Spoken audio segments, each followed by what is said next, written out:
Hey guys, welcome back to the channel. This is a story about what if Deku became leader of villain part 1. If you guys enjoy this what if and want to see part 2, comment down below. And let me know before I start. Please do support for more awesome content and leave a like. And don't forget to subscribe to my channel. And also share this video with your friends and check out the description in my playlist. The author of the story RogueDruid from 𝐴𝐿3. So let's start the video. 1 hour until the exam begins. The sounds of message notifications interrupted the meeting the hero team was holding. Katsuki scowled and pulled his phone from his pocket, seeing a simple message pop up.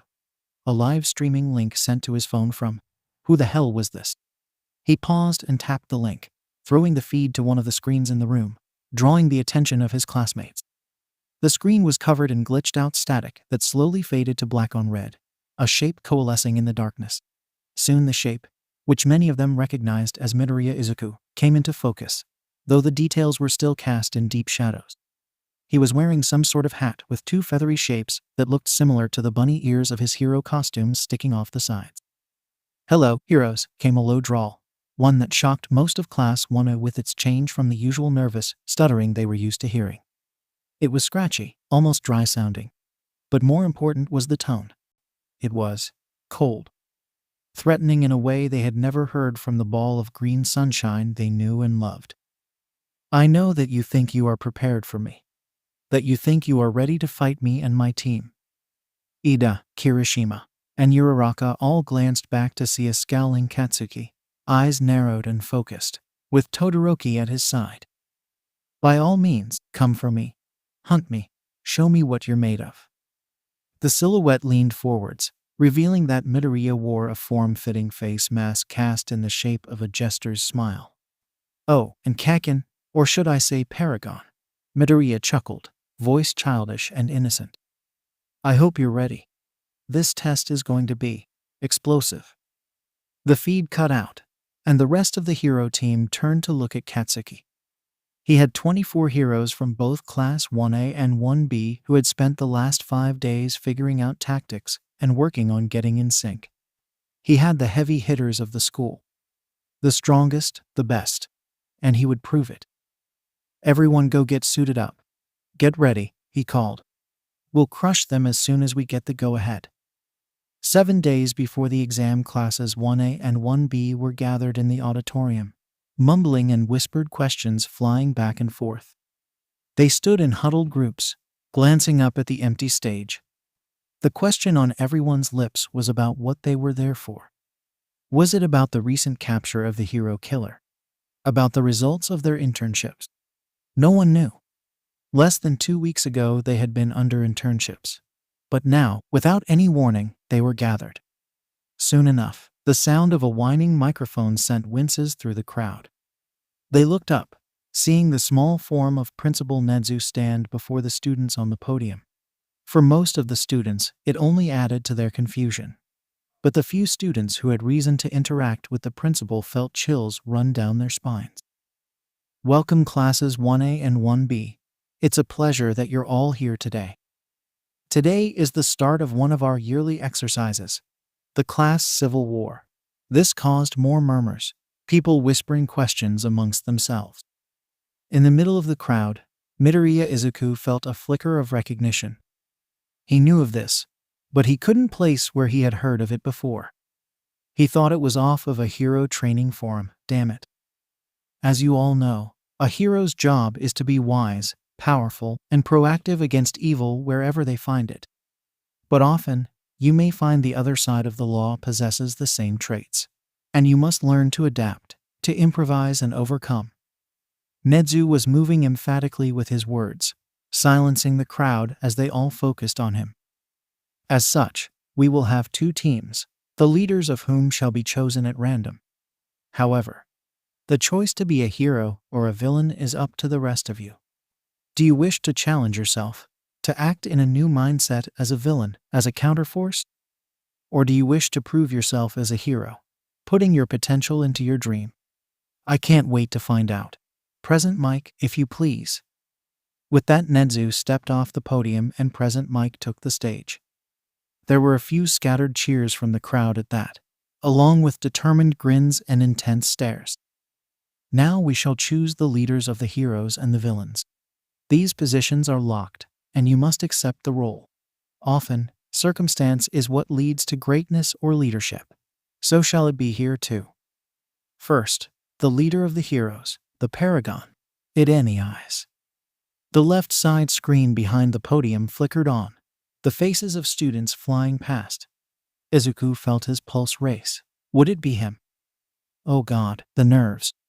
The flickering faces began to slow, coming to a stop to reveal 𝐴𝐴𝑘𝐦 𝐍𝐴𝐭 President Mike yelled, gesturing for a prideful and demonically grinning 𝐵𝑃𝑃𝐻 to take his place at the right side of the podium. Behind them the image changed, a white crown animation coming to rest on 𝐵𝑃𝑃𝐻's headshot, and the katakana for paragon appeared under his name. The assorted students looked interested, but some gave off the feeling of being less than enthused. That's important, mark them down, just in case. And now, for the villain, the kingpin, the darkness who you will face against. The roll began again, flickering through faces. Suddenly he felt a shiver go up and down his spine. He already knew what was going to happen. As the roll call slowed, and the final picture appeared, he knew he was right. Midoriya Izuku. President Mike screamed at the world, finger pointed straight at Izuku. Yes, there it was, green hair with a black crown animated on the brow, red background behind him. The title of Kingpin across his torso, highlighted in glowing red katakana, and a shy smile on his photo's expression. Without registering it, he had already made his way up to the podium. He felt like the world was glazed. Was he having a panic attack? No, maybe. No, just feels like a minor shock. Oh, fun, good to know. Fuck. President Mike was still talking, laying out a schedule for the next week. Tomorrow at midnight was the deadline to join a team. You had to have it declared to a teacher. Rooms would be set up for each team leader to plan and organize. A rulebook would be provided after the meeting. And could the two leaders stay behind? The rest of the classes filed out, slowly growing louder as they talked and debated with each other. Izuku was drowning that out. Instead, he was having a crisis of faith. Should he try to truly be a villain, to go against his own deeply ingrained morals and aim to win? Or should he let the heroes, the position he held so close to his heart, take the win without a fight? The meeting passed in a blur, 𝐵𝑃𝑃𝐻 sneering and muttering curses as he listened to the rules. When Izuku was handed his copy, he began to focus once more.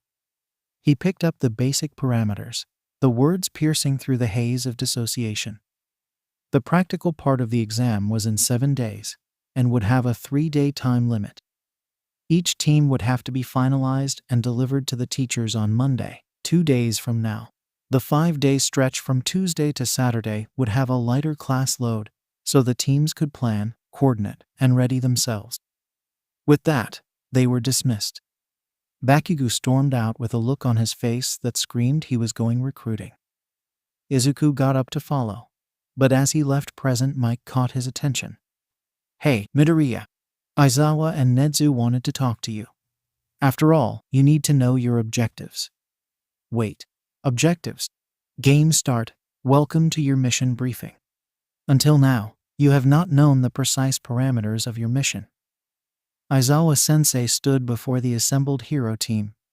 They were in their costumes, each with some variant of the UA symbol backed by wings added to represent them being part of the same team. Katsuki stood at the front, looking over the screens behind Aizawa as he took in what information they had. That's because, in the real world, you rarely know what your opponent is after. 1 hour ago, when the villains entered the city, the test began. Uraraka blinked in surprise, hearing mutters and curses from the other heroes. The chosen field for this is a place neither class has ever had a reason to visit before. Training Ground F, known among students as the Downtown District. It is a full 10 by 10 block of skyscrapers and apartments, modeled after the likes of New York and downtown Tokyo. He turned and tapped the computer behind him, pulling up a video feed. 3 unmarked white trucks entered the city at the start of the hour. the villains using them as an entry vector. One of them had a signal transceiver attached to the top, and we believe that is where the video that was sent to you was live streamed from. Traffic cameras tracked 2 of the box trucks, but the third, the one with the transceiver, took a back alley and seemed to disappear. At this point in time, we have no idea what exactly their plan is, but most support analysts agree this has the markings of a hostage situation. There are civil bots in most public places, simple mannequins with basic motor functions and sensors. Keep them alive and safe. They will run from fights and danger, replicating normal civilian reactions, but the villains can and will take them hostage. The screen changed once more, the video of the trucks vanishing to show one of the trucks backing up and parking at a loading dock. 4 figures in loose black jumpsuits, covered with hooded jackets, got out and began pulling cases from the truck. This is the back camera from the bank in the city. Soon after that, all camera feeds to and from the bank stopped. The screen flickered to another unloading. 5 equally disguised figures stepped out of another truck. All of them were armed with briefcases and carrying boxes of supplies. This is the only camera we have access to at the government building across the district from the bank. It seems the villains have split up, attacking multiple locations at once. The screens changed, the conference table that the heroes were gathered around lighting up with a hologram of the simulated city. Paragon, the mission command is yours. Your objectives are to detain or eliminate all villains, while avoiding civilian casualties or collateral damage to the best of your abilities. Your priority, however, is to bring in the subject Kingpin alive for questioning. With that, Aizawa stepped away and the door opened. Katsuki stood, looking at the map. After a moment of consideration, he began to mark it with entry points. We'll start with 5 teams. Leaders are me, Ida, Todoroki, Shiozaki, and Tsuburaba. Keep in contact. Ida, your team is hunting. Find that third van. I don't trust not knowing where it's gone to, he said. Todoroki, Tsuburaba, your teams are heading for the district. Set up a forward camp and keep an eye out. Mai and Shiozaki's teams will head out to the bank. If we work fast, we can stop them before they do any lasting damage. Keep in touch and keep each other updated. Move out, he called out, surprisingly professional for his normal demeanor. Heh, shitty Deku thinks he's going to outmaneuver me. He grinned, teeth pulled back in a vicious smile. I'll show you how worthless and beneath me you are. 7 days before the exam, Aizawa 𝐬𝐴 looked at his student, his exhaustion reaching even deeper than normal as he took in Midoriya's distant expression and strange mood. He had barely said anything, just sat there with a cup of tea in hand, staring into the steam. Just as 𝐬𝐴 was going to start, he was cut off. That selection was rigged, wasn't it? Midoriya's expression was sharp with the focus that 𝐬𝐴 had only seen when Midoriya or his friends were in danger. The intensity of it said that he was on overdrive, mind racing through mad plans and data. He had seen how Midoriya reacted during the USG attack. He'd also heard about the stain incident. Yes, he wasn't going to lie. Not now. Midoriya was already exhibiting what 𝐬𝐴 wanted to see. That drive, but not for another. This time, only for himself. Fine. Midoriya held up his rulebook. Are these all the rules, in their entirety? Aizawa nodded. Yes. Midoriya lowered the book, and with a quick motion drained his teacup. A moment of silence passed, the teen clearly considering something, before he looked up and met Aizawa's eyes once more. Please, tell me about the objectives, the meat of the conversation. There will be 15 objectives planted inside the city. To pass the exercise, you must acquire at least 5 of those objectives and escape with all or most of your team. Extra objectives will improve your final score and even contribute extra credit and help raise your grades, he said. Each objective is vaguely based on a different crime. Killing a specific civilian target, or acquiring one object or another. Finding a certain document, perhaps destroying a certain server. Beyond that are the 2 other win conditions that you can complete. escape the city on the third day, or make the heroes unable to continue and/or force them to retreat. If either of those two conditions are met, you automatically pass, even if it's on a technicality. Midoriya seemed distracted, lips moving slightly as he processed the new data, before he looked back up. What about loss conditions? There are 3. All villains are taken down and captured. You, the Kingpin, are killed or captured by the hero team. Or you leave before the third day, which would be considered a forfeit. Midoriya nodded thoughtfully. Then, almost hesitantly, he asked another question. Where's the test taking place? Training Ground F, the downtown district. An incredulous pause broke the conversation, as Midoriya looked at him in realization. 𝐲𝐸 could tell Midoriya saw the faint grimace on 𝐲𝐸's own face. After that, Midoriya went through a quick flash of various expressions. Aizawa caught both confusion and understanding. Sensei, when's the last time the villain team won this exercise? A pause stretched out by tension. Eventually, 𝐲𝐸 sighed. It was back when I was a first year. I heard about it through gossip and later from hero course classmates. There was a third year with an overpowered fire and heat manipulation quirk. He works with 𝗫𝗫𝗏 now. 𝗫𝗫𝗏 himself is quite proud of being one of the only kingpins to ever win, and even holds the current record. Even then, no villain team has ever won with full marks. But why? Midoriya asked hesitantly. If 𝐲𝐸 were a betting man, he'd say that Midoriya already knew the answer. Pausing, he decided to give the clarification anyways, giving a hard glare towards the cafeteria where the rest of the hero course would be. Because no hero wants to play the villain. They don't want to be the bad guy. I'm not going to sugarcoat it, problem child. You're going to be outnumbered. Overpowered. The game is going to be stacked against you. Which is a shame, because that makes this entire ordeal less effective. He glanced at Midoriya, who was now staring into his empty cup with a thoughtful expression. Slowly, that expression shifted. Thanks, sensei. Midoriya placed the empty cup in his saucer and grabbed his rulebook before leaving. 𝐲𝐸 couldn't help the grin that stretched across his lips at the look and stance of his student as he exited the door. This year's Civil War would be interesting. 𝗫𝐻 looked back, head counting his team once more.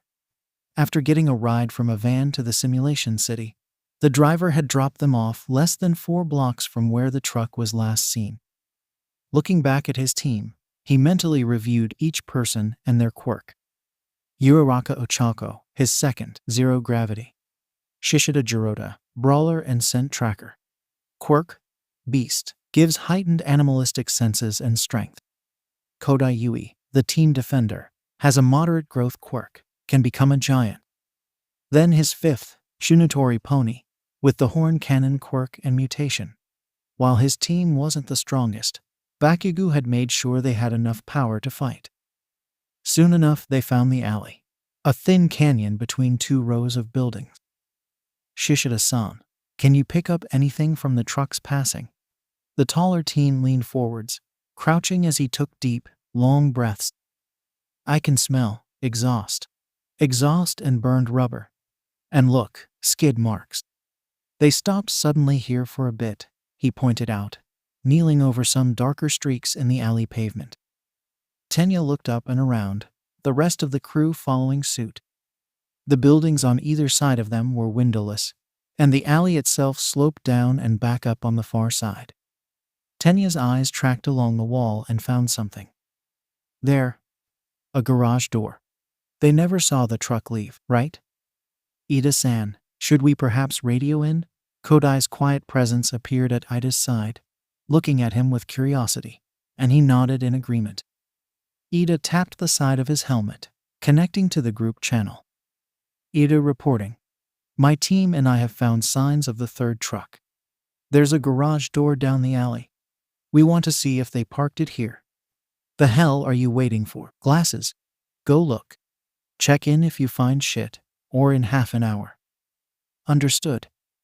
𝗫𝐻 tapped the comms and sighed. Bakugo may have tempered his language when directed towards his team, using it for his nemesis instead. But he was still terribly curt and unprofessional. Regardless, Tenya had a job to do. Uraraka, Kodai, please keep an eye on the alley entrances. Shishida, Tsunotori, with me. The three headed in, eyes peeled. With careful steps, they reached the garage.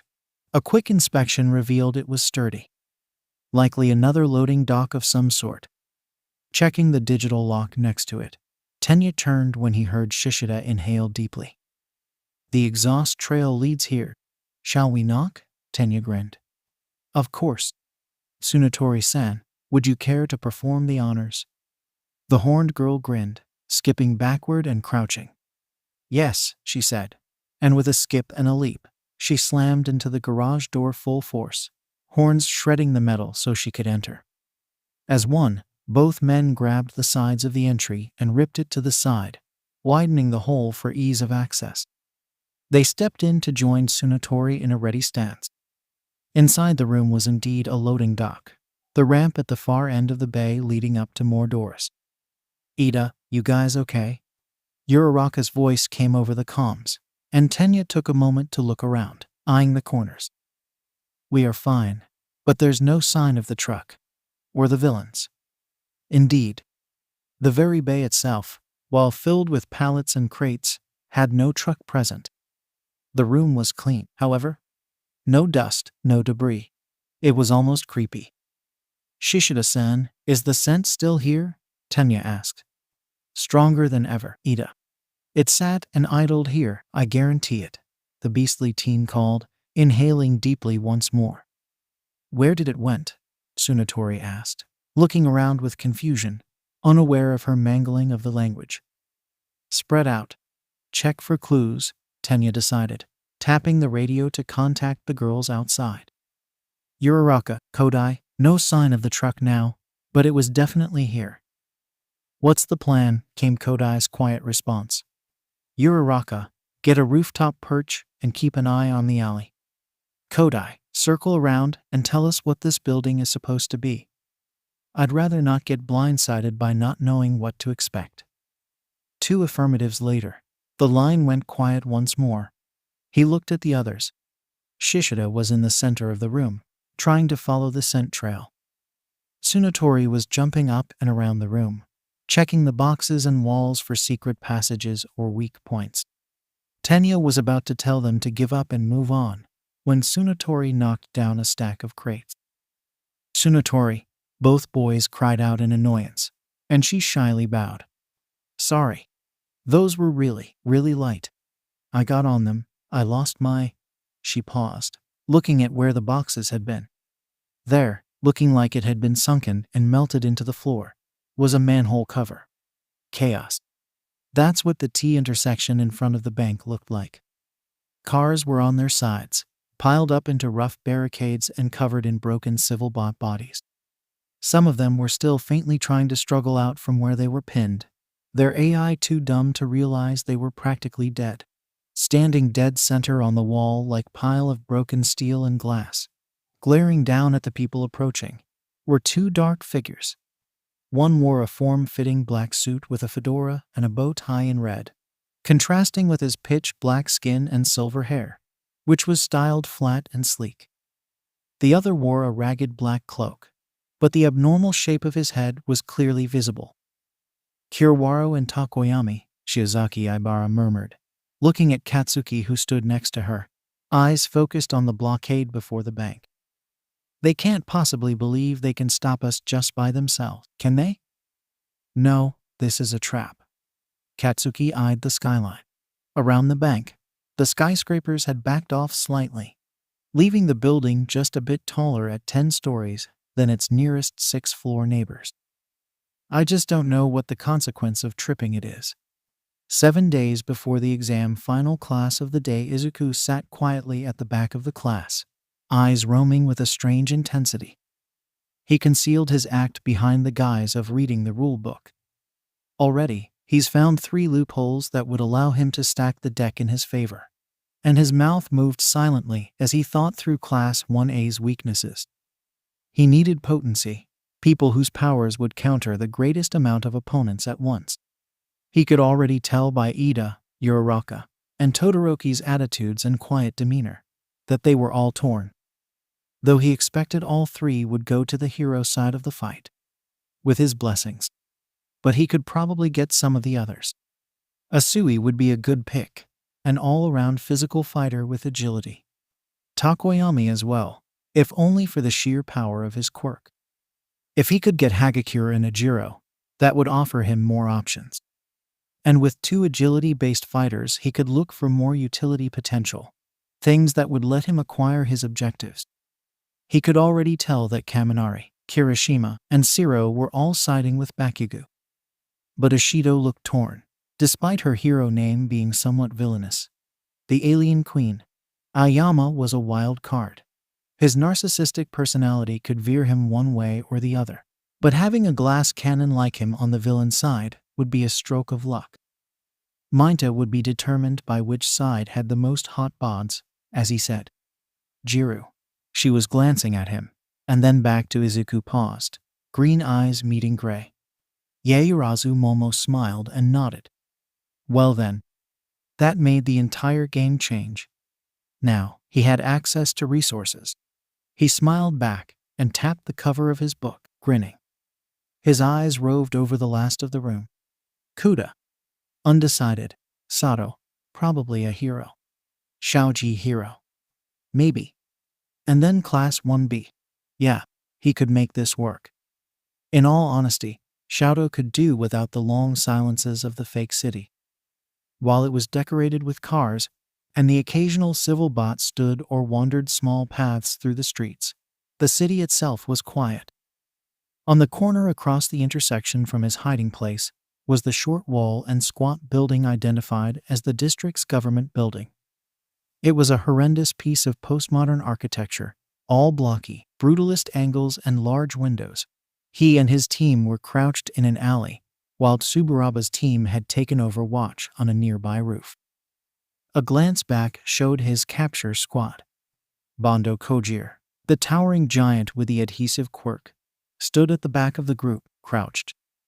One of his teammates, the petite Komori Kinoko, sat on his shoulder, arm already half covered with moss and small mushrooms as she used her quirk. She sent the spores towards the building to help prepare to seal it off. Closer were the other two members, Mayuta Minoru, the mini pervert with the sticky balls, and Shiro Hanta, with the tape quirk. Looking up, he tapped the small earpiece he wore, contacting Tsuburaba's team. Tsuburaba, we are preparing to seal the building off. Any sign of the villains? Not yet. There are several downed civil bots in that courtyard, though. Most moving weakly. Tsuburaba's voice echoed slightly over the radio, but Shoto heard it just fine. Understood. Keep me updated. With that, he tapped his comm again and considered how to proceed. He decided a dash to get closer, even if just to the outer wall, would be best. Komori, start with the paralytics. Everyone else, medical masks. Shiro, Mayuta, and Shoto all slid their masks on. Then, with a nod, Tsuburaba turned the corner.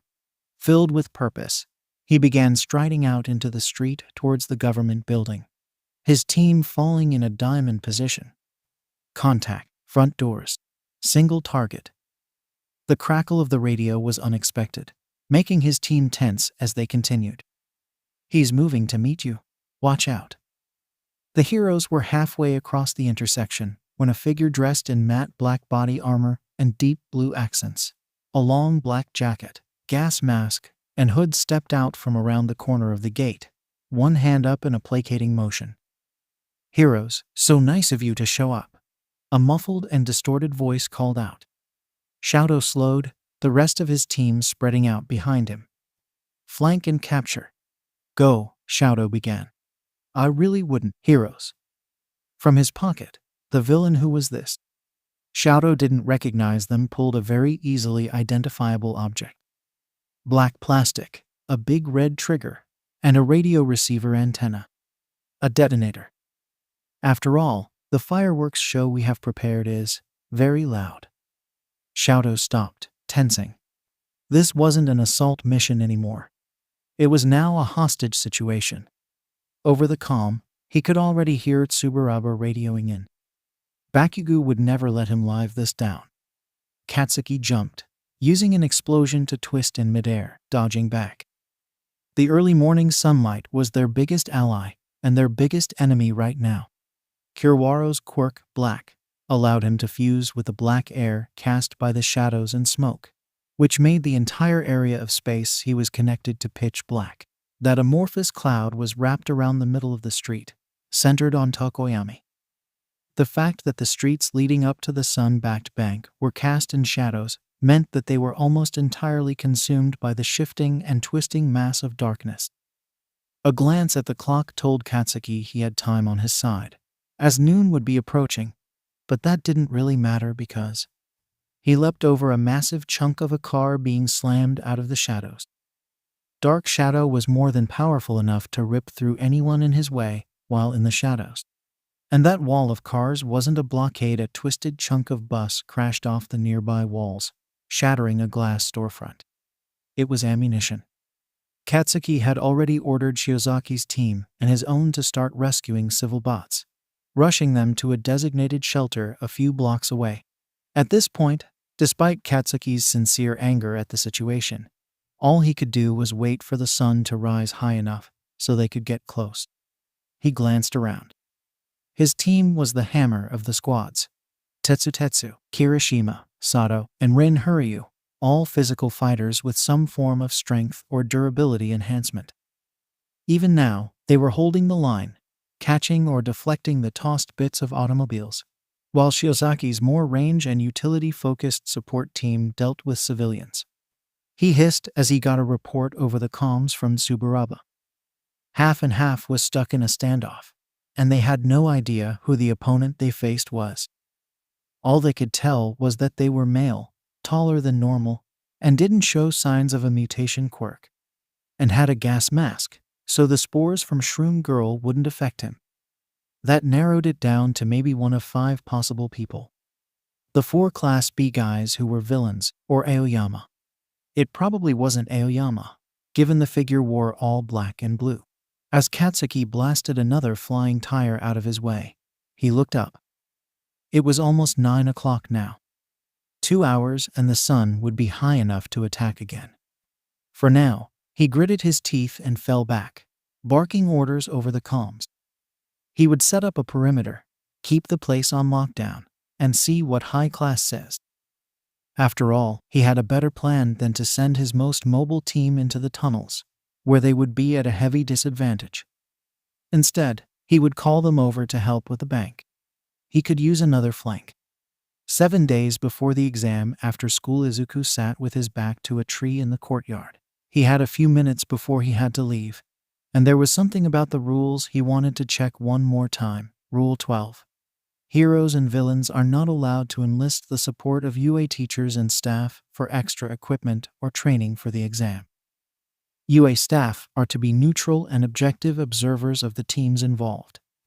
What was more interesting was what it didn't specify.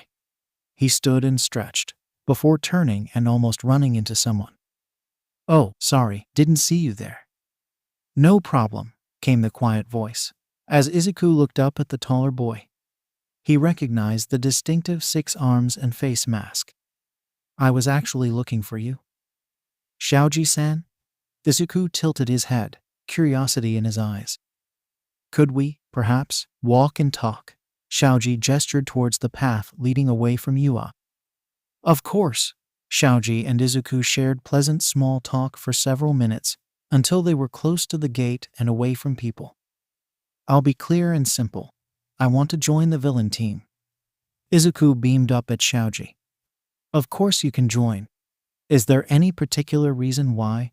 Xiaoji shrugged, looking off into the trees. "At the sports festival, I felt like I underperformed. I was key in the second match, defending my team, but it felt cheap, particularly when losing. Then I saw you and Todoroki fight and was in awe. You and Todoroki fought like the world was about to end because of ideals. Beyond that, I know you tend to plan and outwit most people in class when it comes to quirks. And I have a strong feeling you can win this. And I'd like to be on the winning side for once. 𝐀𝐦 trailed off, voice softer for that last part. He jerked when Izuku grabbed his shoulder.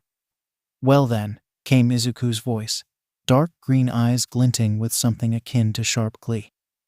I suppose I can't let you down now, can I? 𝐀𝐦 was still off guard when Izuku turned and started walking. Come on, villain. Let's see what we can work out before we head home. After a moment, 𝐀𝐦 was quick to follow his new leader. Iida and his team are regrouping at the bank. 𝐀𝐦 looked over the wall of holograms and camera feeds from across the city. His top arms folded across his chest, as the lower four deftly manipulated the images on the screens. Todoroki and Tsuburaba are holding, but Todoroki retreated back to the far side of the street. Mizu had been impressed by the outfit given to him the day before, courtesy of Mei and Momo. It consisted of deep blue slacks, a crisp white shirt somehow tailored for all his arms, and a black tie. Along with those were a pair of black suspenders, a deep green and black vest, a new mask, and a matching hat. His hat was a full-on Stetson broad curled rim, angled pinch, and tanned leather for the band. Alongside his boss, it was clear that he was the muscle, the left hand. The mask itself was slightly different from his usual cloth. It was taller, coming to just under his eye sockets, and made of a tougher plastic material. After taking a few minutes to adjust, it had seemed to practically melt into his skin along the edge, and the note from Hacker and Forgery informed him that it was able to filter the air. That was a nice benefit. Radio check, came the voice of Izuku from the table behind him. This is Blackout. Nightmare and I are both losing steam. The sunlight has reached the end of the block and is pulling up on the doors. We are pushing our limits as it is. This is Hold Up. The standoff's getting tense. We've both taken to resting on our sides of the street, but sooner or later the tension's gonna blow. They keep looking like they're ready to jump the gun. This is PR. I got the bank vault open and the objective's been retrieved. Waiting for the ground team to open the exit. This is Smuggler. Bank sub-basement is estimated 5 minutes from contact. Larceny here. Beta charges placed. Detonation is at your command. Forgery speaking. We are still looking for Objective 3, but we have number 2 held captive and ready for transport. We require an opening to get underground. Confirmed all. Hold positions. Update coming in 5. Mizu nodded while marking each objective down and looked back. There, sitting with his mask held up to the light, was Izuku with the other 2 members of the King team. To the left was a figure, dressed much like Izuku, but with the full suit jacket and tie. A black vest on a black shirt, together with a green tie. A full-face helmet with a glowing green question mark hid his features and hair. A fedora accented with a purple and green flower in its band rested on top of it. He tilted his head, and a slightly distorted drawl came through the speakers. Well, now, it seems that makes 4 objectives in reach of our hands. 11 still left to hunt for. The other figure nodded, tapping furiously on her computer. Her outfit was different. A long black dress with pink-tinged snake scale patterns winding around it. Her mask was a full-face gas mask, with an attached hood and short scarf around her neck. We have possible locations for another 7 objectives and Animal is continuing his search pattern from the tunnels to try and find the rest. Standing up, Kingpin walked around the holograms to a slot of light between 2 curtains in a large glass window and looked out, observing the noon sun rising into position. Pull the cash-out plan on the bank. Hacker, con man, you're going to be up in a few hours. Get some rest, we've been up half the night. Assault. Help set up a chase with the government crew. Have Hold Up and Graffiti take the truck and a civil bot hostage. Have Drug Runner prep for them in the northern half, in the 4th tunnel, he called out, eyes tracing the faint lines of smoke from near the bank. And tell them to bust out the guns for this. Leave an impression. Will do, King. Mizu nodded. Con Man and Hacker both murmured agreement, stretching before they stood and headed for the doors to the left. Mezu started to relay orders and Izuku stood silent, waiting. The opening moves were done. Bakugo was going to force the momentum sooner rather than later. All he had to do was lead it the wrong way. Time to change the rules. Too bad. It's a nice-looking bank too. Ijiru was pumped. The tension, the fight against the dark forces of evil that Tokoyami and Kiwaro presented. It was so manly. And he got to work with Tetsu. The two of them had a hell of a time blocking and catching the incoming vehicles. Even with strength and durability, momentum was still momentum and Dark Shadow had a hell of a throwing arm. As the bright light of high noon finally began to hit, he watched the two villains retreat into the bank. Kiwaro turned the dark space behind the glass into a wall of twisting shadows as the two vanished. Bakugo stood next to him, standing at the end of the street.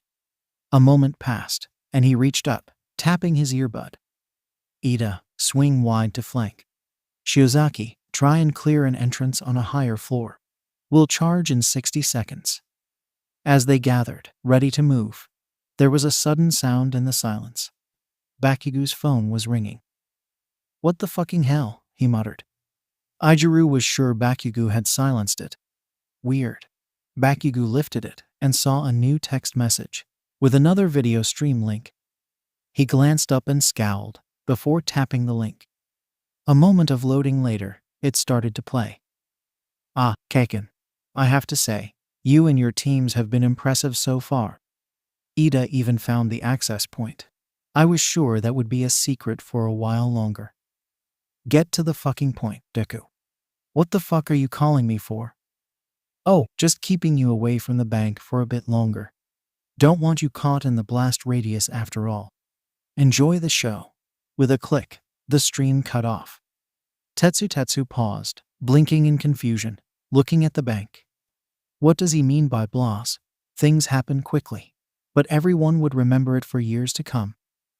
First was a flash, the windows on the bottom floor, no longer concealed by Kiwaro's blinding smoke, were blasted out by a shockwave, followed by a burst of flames. Along the central column of the building, more explosions rang out in quick succession, the windows blowing out in a cascade of broken shards, leading up. For a moment it was still, before with a slow echoing crash, the building began to fold in, collapsing in on itself, sending a cloud of dust racing through the streets. All of the teams present covered their faces, trying to see through the dust as it lingered. When it finally began to thin, they almost wished it hadn't. The building was gone, nothing but rubble spilling into the adjacent buildings and the street in front of it. He blew up the building. Sato was trying to stay calm, but Kirishima could see the faint glint of terror in his eyes. At that moment, he couldn't blame him. This was suddenly far more real than he thought it would be. 6 days before the exam lunch, Izuku ate slowly, taking time to send glances at Shoji, Yayurazu, and Jiru, before tilting his head at the doorway to each of them. Soon enough, Izuku cleaned off his plate and slowly made his way to the door. Out of his periphery, he could see Jiru and Yayurazu stand and walk to empty their tray and Shoji beginning to stand as well. He pulled out a notebook, flipping through to the new pages he had started last night. Rewritten notes about the 3 people who had confirmed villain status, or at least implied it. Shoji's questions were mostly limited to his arm's capabilities. How complex and how detailed he could manipulate his flesh. A quick sketch of a possible villain attire added to the paper. Similar sketches and notes filled pages for Yayurazu and Jiru, though he left the weakness section blank.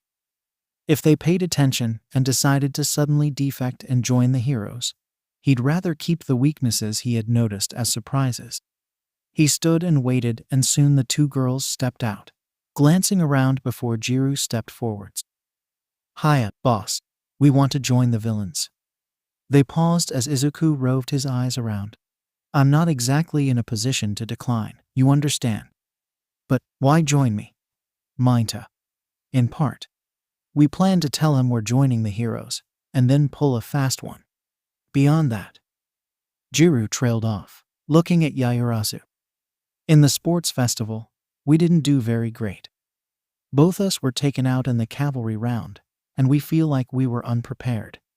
Now that we've gone to internships, despite how useless my internship was, we want to prove we are better than we were, she swore, looking up at Izuku, who was shocked to see the sheer anger in her gaze.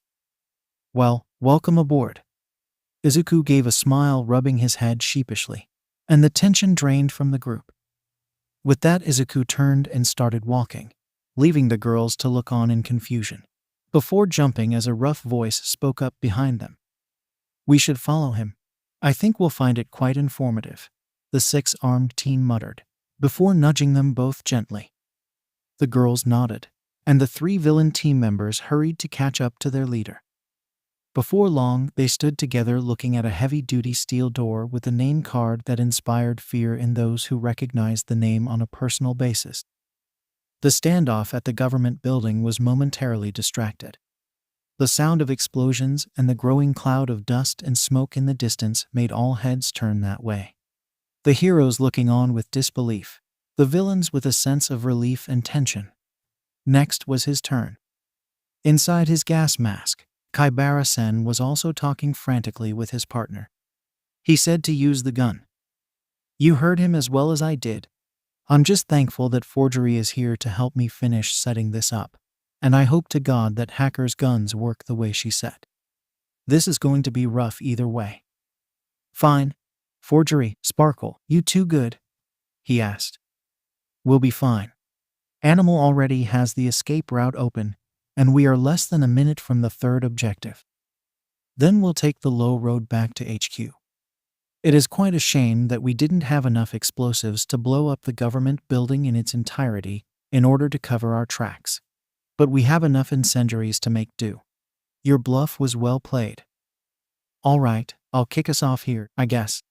See you guys soon, Sen muttered. Seeing the heroes turn back, he raised his hand, showing the detonator with a tilt of his head that belied amusement. The sound of an engine roaring to life echoed over the radio. Oh, and a waste. If you run me over, I'll fucking break your neck, he muttered. Oh, relax. I know how to drive a box truck. I do it for my uncle during the summer all the time. The sound of the truck roared, and he could hear the squealing of the tires.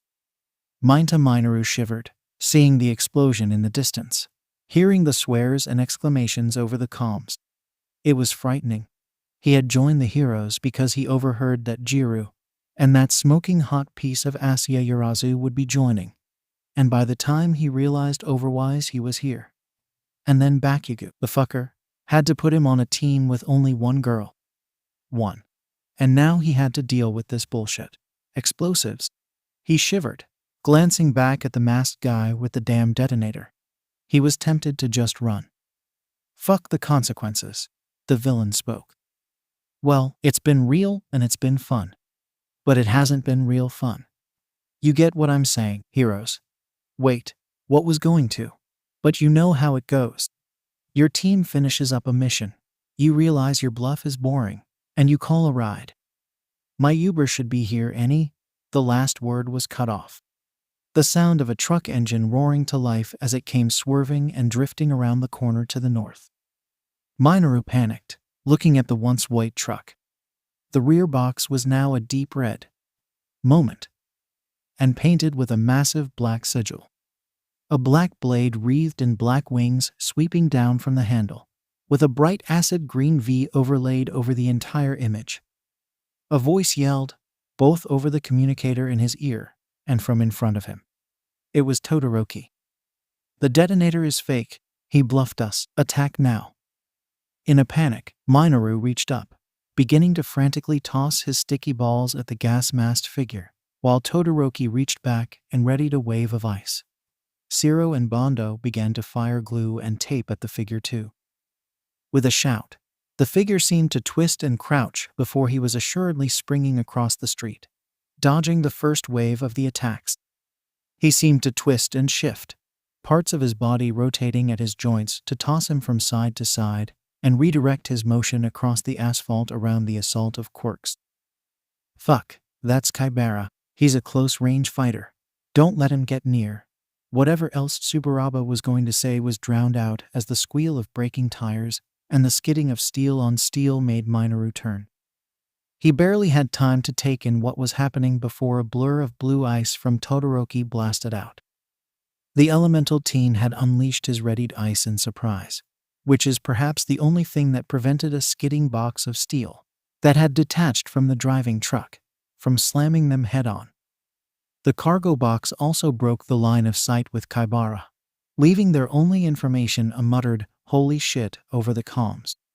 The team, with Minoru following with reluctance, swarmed to climb the ramp Todoroki made to reach over the cargo box. When Minoru finally stood on top of the box, he froze with terror and nearly shit his pants. There, bolted to the floor of the truck bed, was a fucking anti-aircraft turret. 𝐀𝐦 was grabbing and twisting, that strange twisted body thing proving he was using his quirk to help aim. As it swung around, Minoru could clearly make out the words Hatsum Industries painted in bright pink on the outside surface of 2 of the 4 boxy barrels closest to them. At the back, there were large canisters full of ammo connected with belts hanging from each. 𝐀𝐦's voice, still distorted by his mask, called out, "Surprise, motherfuckers." Todoroki instantly summoned a flowering shield of ice, diving backward. Bondo formed a wall of quick hardening glue as he turned to cover a screaming Komori. 𝐍𝐸 was also diving back, one arm flailing as he used the tape to yank him down and out of the line of fire. Minoru didn't react in time. All he heard was a sudden rapid-fire rattle, like someone had dropped the world's largest collection of balls down steel escalators, before he was engulfed in pain. Pain and the color red. 𝐀𝐦 grunted with exertion. The recoil wasn't that bad, but aiming accurately with the turret was a bitch.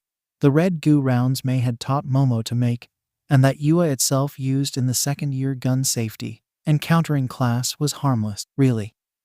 A quick setting, hard-coating red goo that would dry in seconds to be breathable, albeit hard to break. It was technically the evolution of paintballs. It was far more debilitating, and you could still technically fight even if disabled. The fact it left bruises was par for the course, and a valuable learning experience. That was a single shot, however, and May had not held back with the fucking beast of a gun she had sent out. 4 muzzles. A firing rate of 25 rounds fired per second, each with a full 7,500 rounds of ammo per gun. In May's words, "You have about 5 minutes of fuck that one thing in particular. Make them count." As he swept up, he saw the perverted little purple bitch get slammed with the wave of red with satisfaction. He snapped the turret across the ice and the glue, painting both with a quick hardening shell to slow them down. "Graffiti, hit the gas," he yelled, shifting the turret up and around to strafe the perch where the second team was.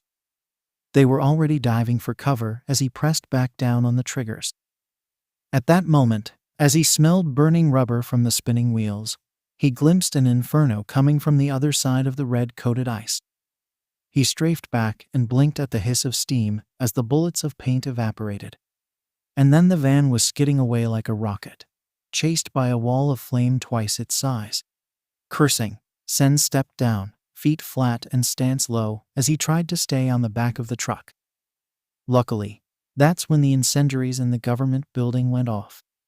The windows around the back lower floor of the government building blew out, a wave of flame encasing the lower level. He could see through the inferno that Todoroki's eyes widened, and he started to gesture.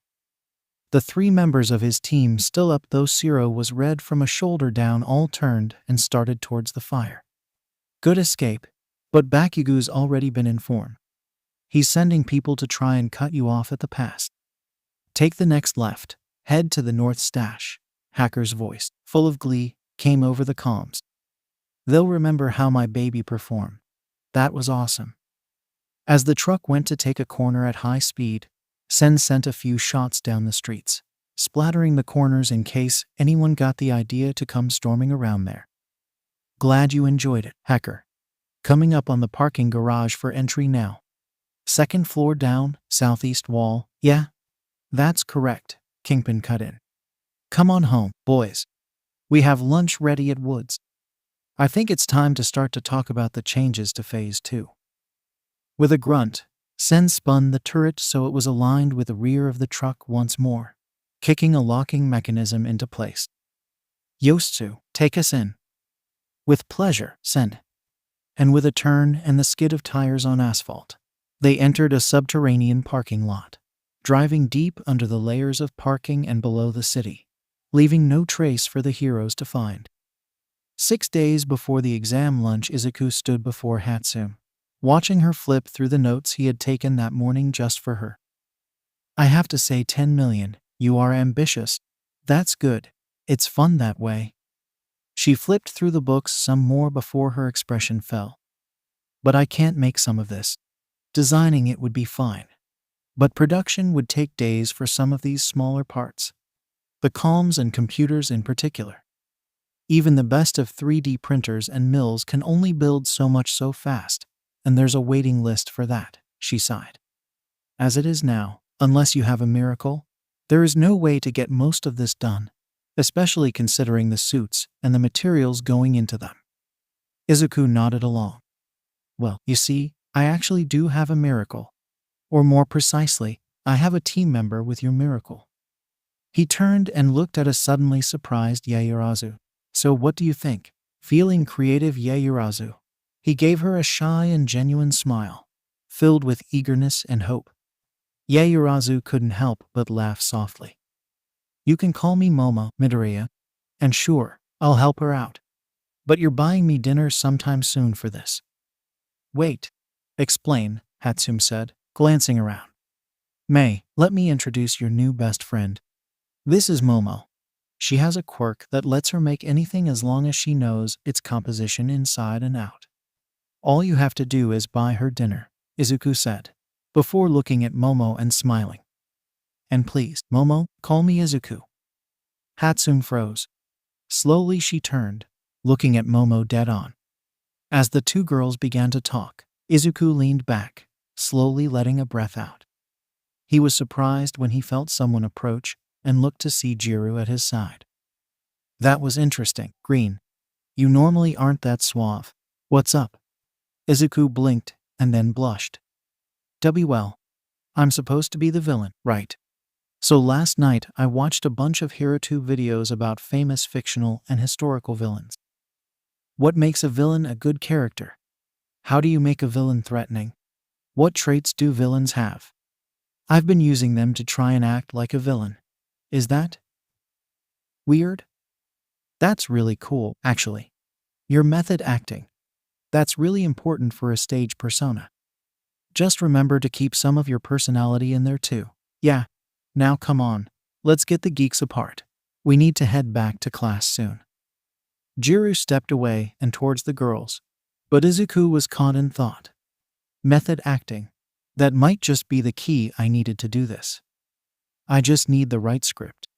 It had taken the hero teams 2 hours to regroup, put out the fire at the government building, and sort through the rubble of both sites.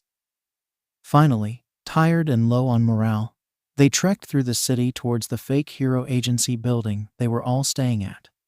A skyrise on one of the 4 center blocks of the fake city. A full 13 stories of rooms and basic equipment and records. Katsuki turned to address the gathered teams as they stood in the lobby. Listen up. We need to take time to rest and rearm ourselves. Siro, Hagakure, head up to the medical bay. Set a damn alarm for 6 hours, so that you both can get back in this godforsaken game of tag. Take time to eat and go the fuck to sleep. Grapefucker got slimed and has been deemed eliminated, so feel free to eat or use anything given to him. It's all extra right now. This goes for the rest of you too. Rest up. We're going to swap to the 3-team rotation we talked about on Thursday. Shiozaki, Todoroki, Tsuburaba, and Ida, come with me for debriefing. We're going to call back to HQ, see if they have an update on the whys and hows for this clusterfuck. If you're not sleeping, your comm stays on. And if horror movie shit goes down, you fucking call me. Got it? He was answered by a wave of tired agreement and grunted. Good. Get some rest, fuckers. He stormed off and was followed by the squad leaders.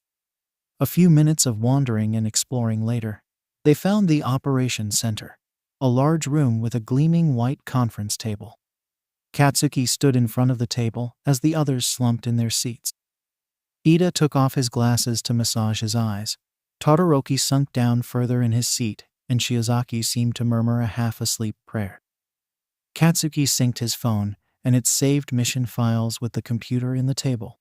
The holograms of the tables showed the current state of the city. Both buildings attacked by villains sketched in red against cool blue. Fuck. Let's take this step by step. Ida, where's the building where you lost the truck's trail? Ida put his glasses back on and looked, before reaching out and tapping a building on what looked like a slow shift towards where a more industrial district would be. Here, Uraraka and Kodai identified it as a market, Yuki's winter goods.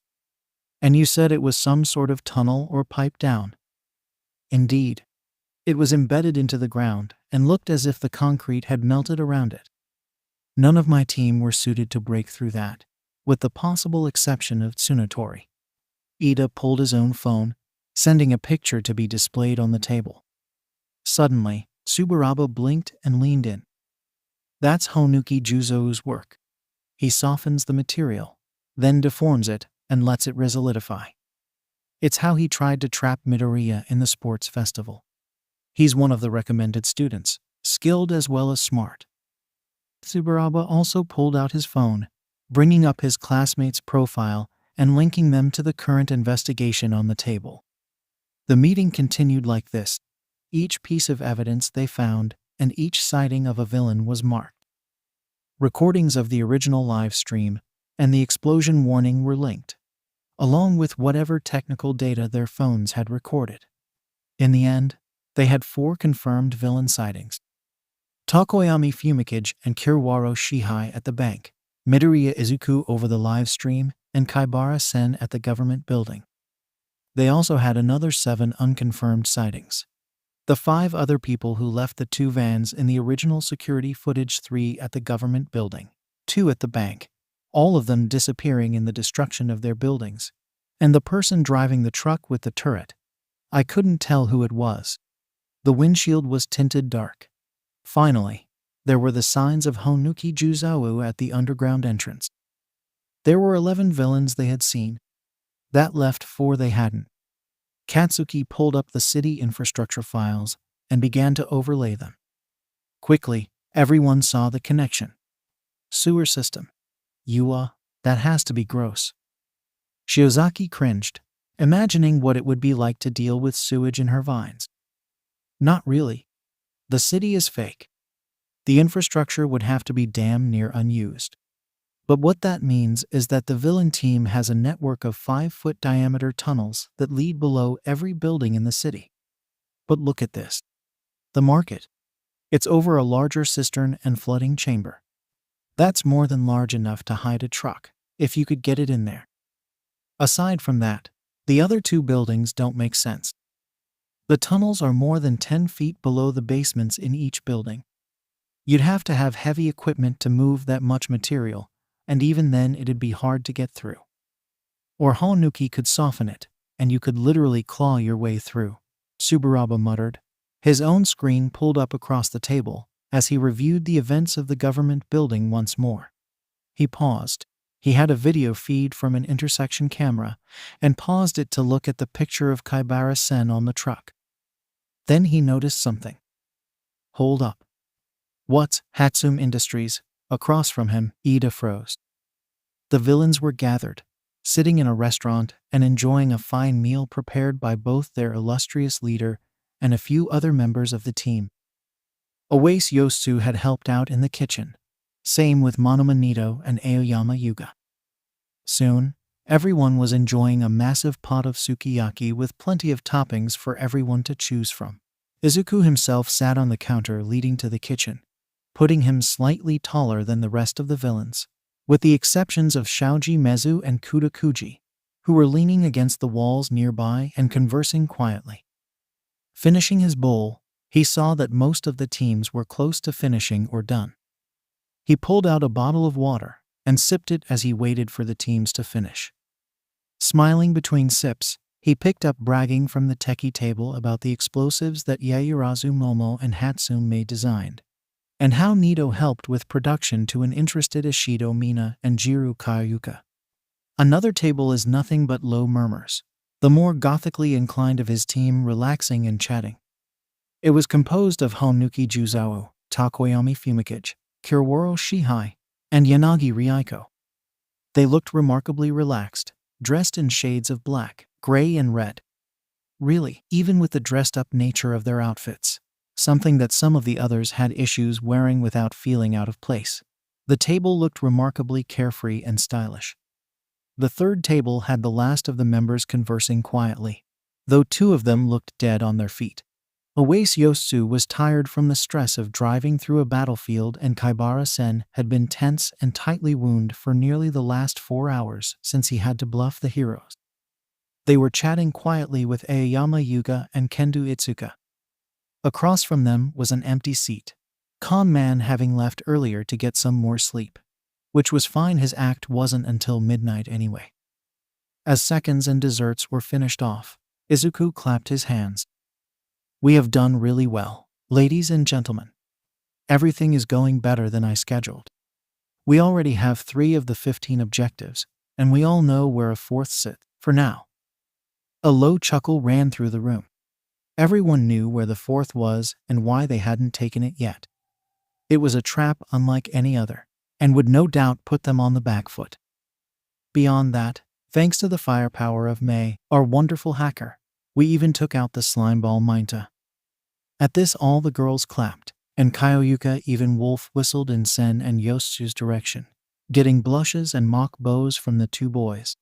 However, from now on we have to be better. Bakugo is already regrouping with his team, and likely preparing to respond violently and drastically to anything we do. As such, we're going to Phase 2. Duo operations. Izuku looked around and saw everyone glance at their designated partner. Good. They better have remembered after 3 days of practicing combinations. Yosu and Sen, Fumikage and Shihai, and Juzawa and Itsuka. The 6 of you can go get some rest. You've all been busy and stressed. Mina and Ryoiko, you 2 can also rest for a while, but no sleeping. We still need you for an entry in about an hour. After that, feel free to return to here or to the tower and get some sleep." He checked they were all fine with that, and turned to the teams of true importance for this next part. Kyoyuka, Momo, Nito and Yuga, your targets are up next. I've already sent you the plans. Remember, keep them from seeing you. Hacker will be available for support and research. Make sure to ask if you have any questions. Be careful. You are all key to the end game. With the heroes ensconced in their base, we have a window of opportunity. But the moment they get an alert, all of you will be in deep shit. Izuku leaned forwards, face serious. The 4 nodded, faces grim and determined. Kuji, feel free to relax. You can pick back up searching when your allies actually have a lead. We have enough places to check now as it is. Mezu, Mei, head to the tower. I'll follow in a few minutes, just gonna clean up here. The last of the villains filed back, taking the stairs behind the bar down into the basement, where an entrance into the sewers had been formed. A few minutes later, Izuku put the last of the dishes down and looked at the figure lurking in his kitchen. All right, how did the hero investigation go? They know the basics, and because of Ida, they know about the sewers. Beyond that, the teachers have yet to update them. I figure it's a matter of time. Thanks, Extortion. Return to the hero base. Don't let anyone know you left. Of course. With quiet footsteps, the figure vanished from the restaurant. Izuku finished setting the dishware away and paused. He looked in the mirror, adjusting his hat and straightening his outfit, eyes drawn to the camera he knew was in the corner of the room. All the world's a stage, and all the men and women merely players, or perhaps they all get played. Turning off the lights, Izuku left. The first act was over.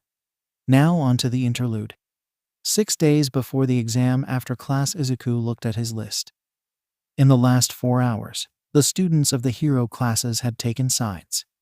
After an argument with the rest of his class, Monoma had joined the villains, followed by a nervous Kendo. A few minutes of conversation later, and the information that Momo would be on the same team helped improve Kendo's mood tremendously.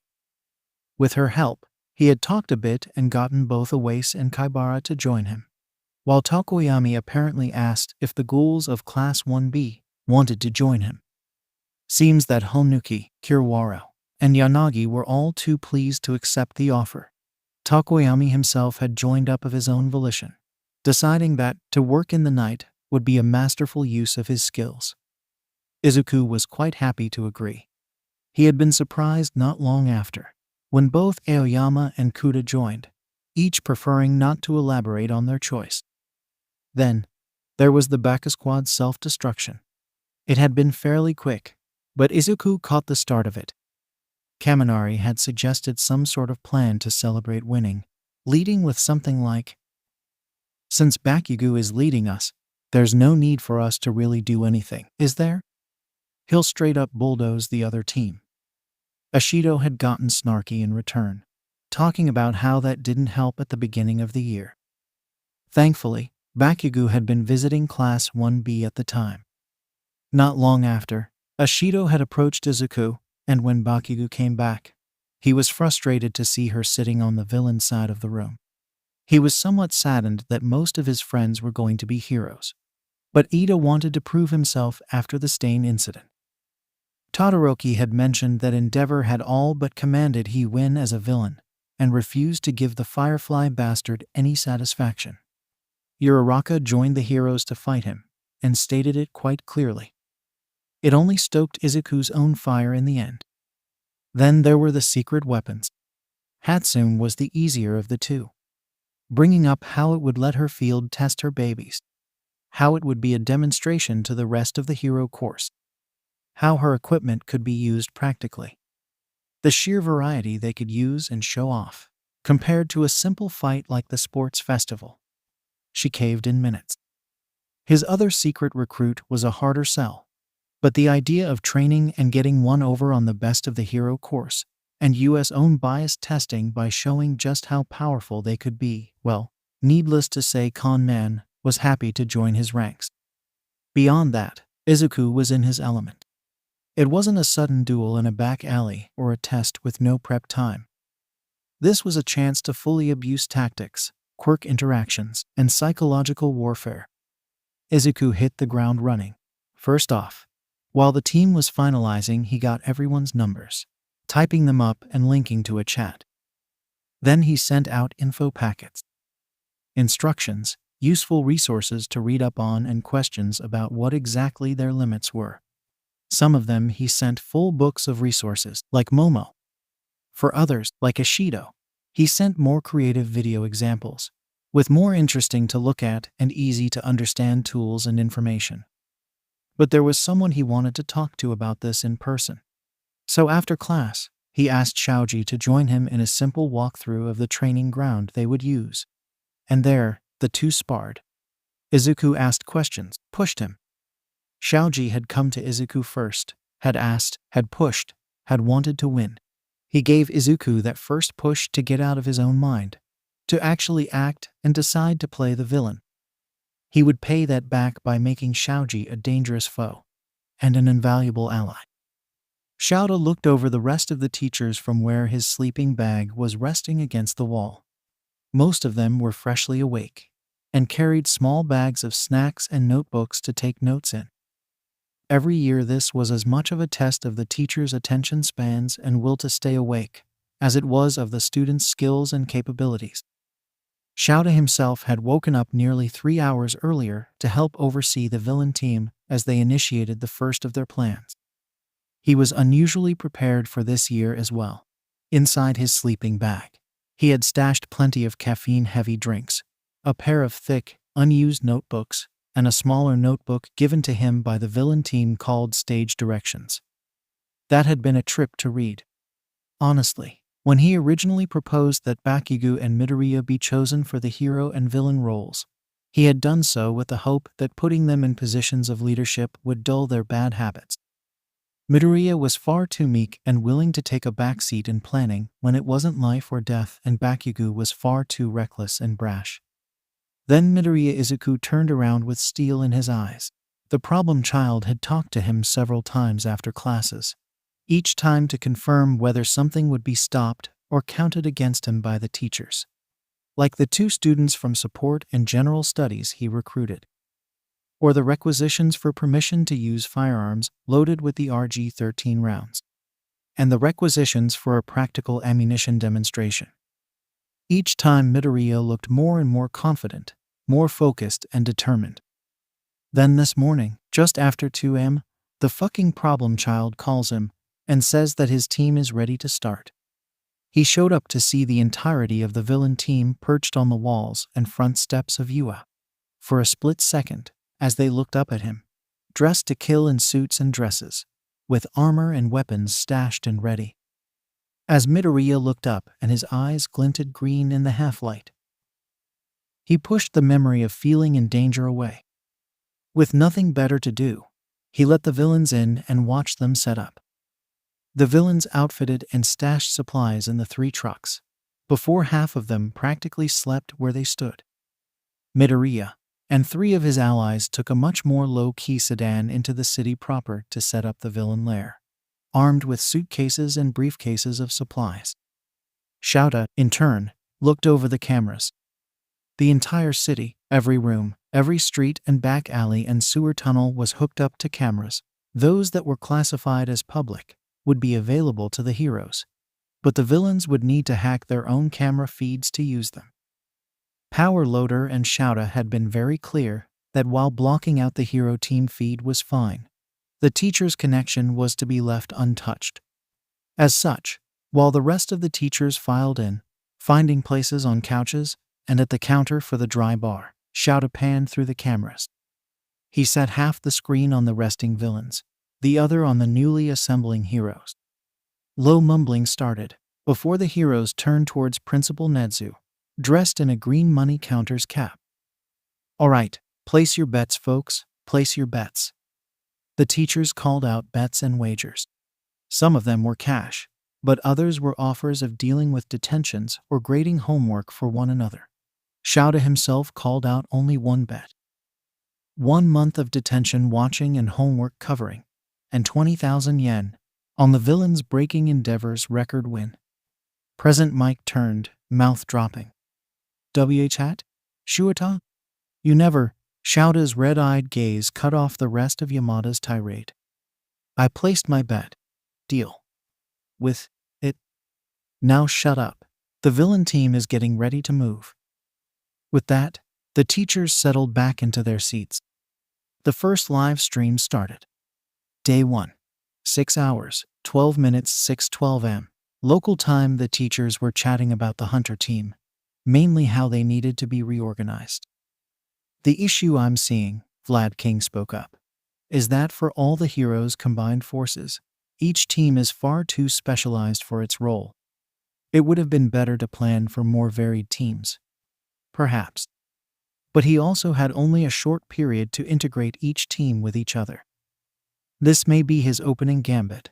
It's possible that he will change team formations down the line, Ectoplasm responded. "Look, they found the manhole," 𝐸𝐸 commented, pointing to the screen with the Hunter team. "I have to admit, I was impressed with the villain team's vanishing act. Carrying smaller travel platforms into the tunnels for the teams to reassemble was interesting and unexpected. Though without the combined abilities of Honuki and Kendo to push the van into the office next door, they would have left quite the evidence as to where they went," Ectoplasm commented, leaning on the couch back. "Though simply pulling a section of bricks out by softening the mortar holding them was inspiring. Shame the heroes never noticed that," 𝐸𝐸 noted, looking over a few stills from the concealment. "They only noticed the manhole due to the antics of Tsunotori. They were lucky on that front," 𝐲𝐸 muttered, sipping at another juice pouch. "Oh holy shit, look at the street." Ectoplasm leaned in, pulling up a new screen off his tablet. The heroes took in the barricade of cars, the limp bodies all too easy to imagine as injured and dead civilians. Look, is that Tokoyami and Kiriwaro? Power Loader looked at the two figures, now climbing up an upside-down car to the top of the wall and taking positions. And there's the hero team led by Bakugo, he remarked. Day 1, 8 hours, 45 minutes 8:45 am. Local time. The screens were divided between the battle in the street, the hold-up at the government building, and the interiors of both places. Here, looks like the teams are closing in on 3 of the objectives. What 3? Nedzu tapped a controller, and 3 screens changed to show the items. In the bank vault, there is a safety deposit box with a fake skull, marked with the tag for the event and the number 12. In the government building, the left arm of a modded civil bot is marked as number 4. In the government building is a laptop marked with a 5. The civil bot also has to be taken intact. Hostage, espionage, and vault robbery. That's 3. The teachers continued to comment as they watched the side teams get to work. In the bank, Jiru-Kayuka, dressed in a black shirt, skirt, boots, and a red tie, slowly cracked the code to the vault. She was guarded and assisted by Monoma Nito for a short time before he hefted a bag and began to travel through the building, placing black objects on various walls and consistently referencing his phone for directions. In the government building, a swarm of rats and flies hunted for the laptop, led and assisted by Kudokuji and 𝐻𝐻𝐸.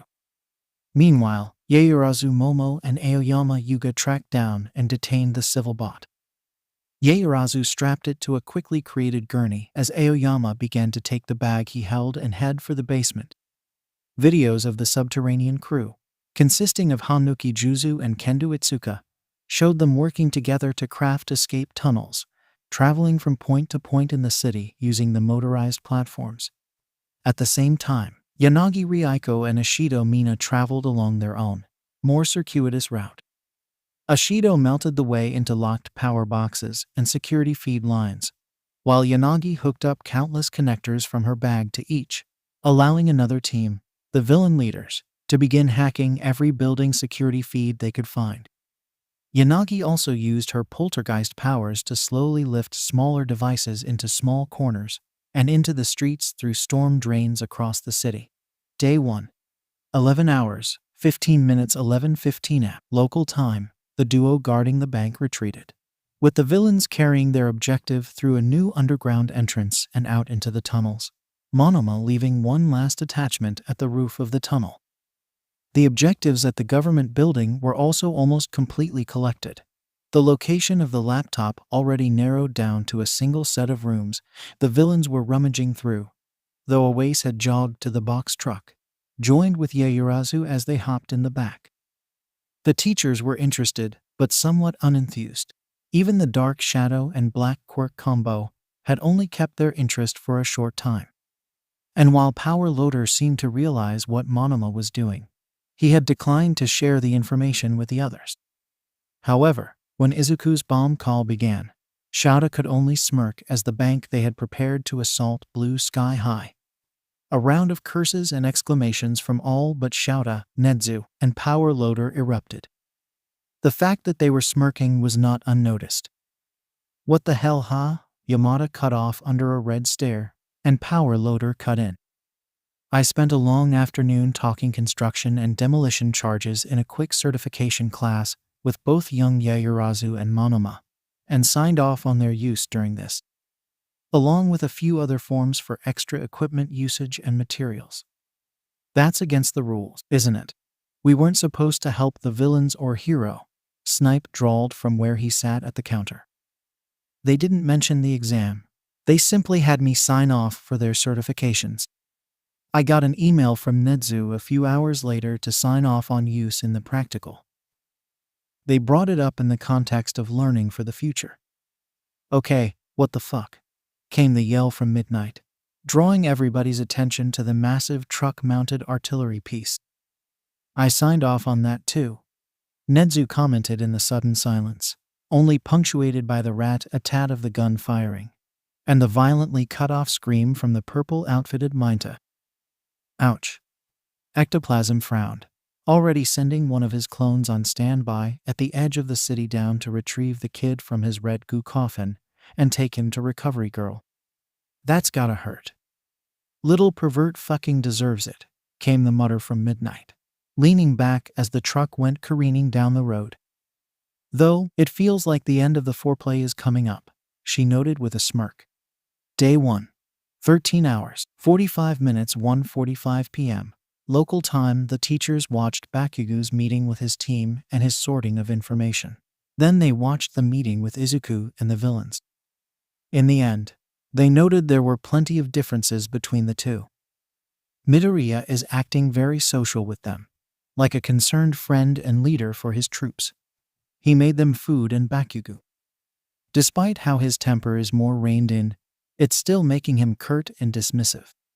That's a mistake, Hound Dog noted, watching as the villains dispersed. Then the surprise guests stepped out and the teachers were dumbfounded. Is this even allowed? All Might muttered, flipping through his book. The rules never said no, at least considering the circumstances, admitted Nezu. Though I do admit, after this year we may have to refine those rules a bit more. On the screen, Izuku smiled before he paused and looked up. It took a few seconds for him to find it, but he gave a small nod to the camera, a knowing smirk dancing across his lips. Shit. Momo, Nito, Yuga, and Kayuka all looked at the case with a combination of focus and annoyance. Their target was sitting there, in the middle of the museum's grand showcase. A fucking coffin. Really? Kayuka called out. She was listening to the area, checking if they were in the clear. Yuga was with her in a silver and black outfit with a short red shoulder cape wrapped around him. His torso was covered with armor connected to the silver focusing array. The loose fabric and puffy sleeves looked somewhat French, with silver patterns that caught the light. Across from them, their companion team was wearing more risque outfits. Nito wore black sleek pants and boots, an open black vest, and a pair of black gloves, his head topped by a felt flat-topped cap. It made him look one part page boy, one part male stripper. Momo wore a sleek red backless dress and black thigh highs, with an array of pouches across her hips.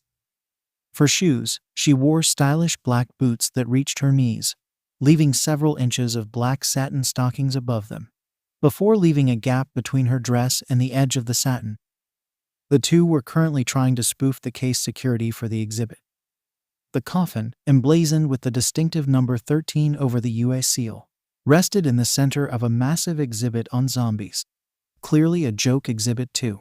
Like the rest of them, the exhibits on UFOs, the mad science of the 22nd millennia and Mothman were notable. The support class clearly built them for fun. We have less than 2 hours until the system swaps to a high-security lockdown for the night. But if we disturb the exhibit, then we're already fucked. Momo and Nito both made their way back. Well, good news? The coffin is unanchored. If we get it, we can just carry it out.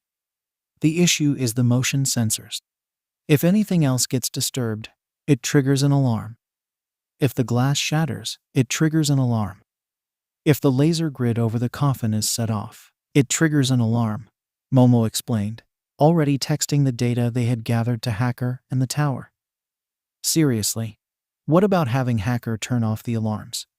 A beep preceded May's voice over the comms. I wish I could, but this is definitely older students at work. It's awesome, but several of these tricks I don't have counters for. First off, the alarm uses what's referred to as an interrupt system.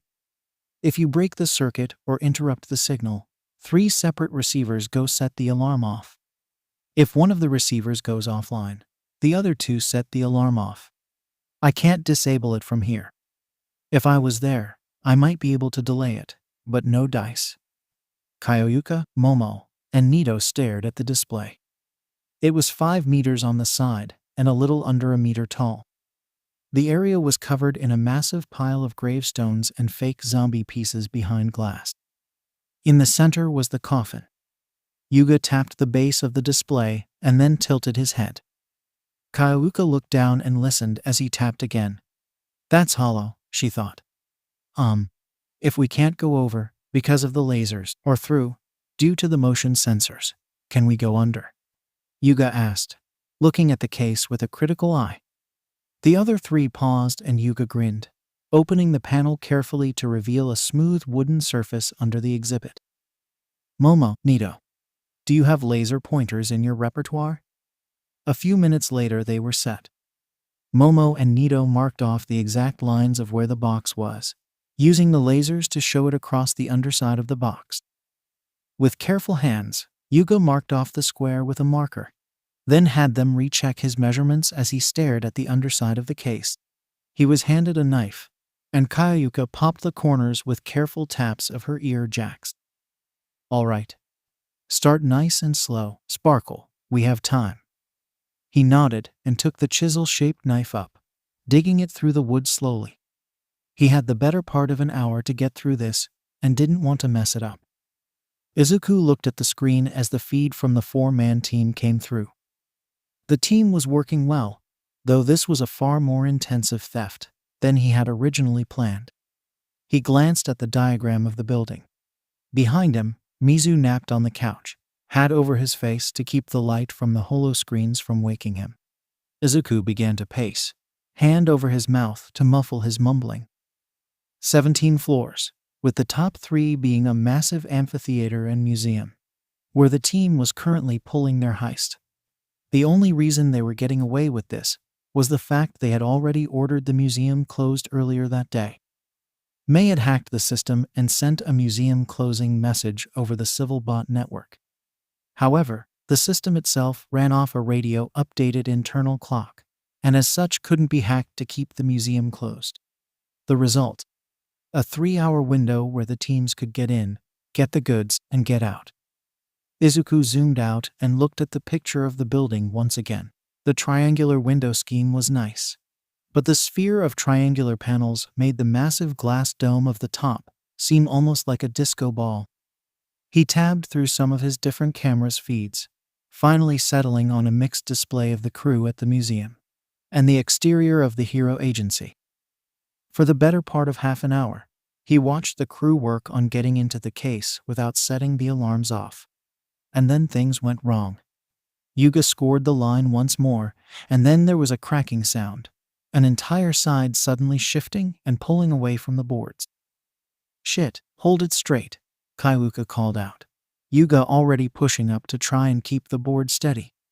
But it was too late. With a creak, part of the board beneath the coffin dipped, and the coffin went crashing through the rest of the exhibit. A beat, panic already setting in. Then the alarms went off. Metal shutters dropped over the doorways throughout the museum, and the elevators rose up and locked into place on the top floor. Shit. 𝐬𝐬 and Momo rushed the display. With the alarm already off, they just needed to grab the coffin and bail, and Yuga rolled out from under the display with a grimace of self-reproach.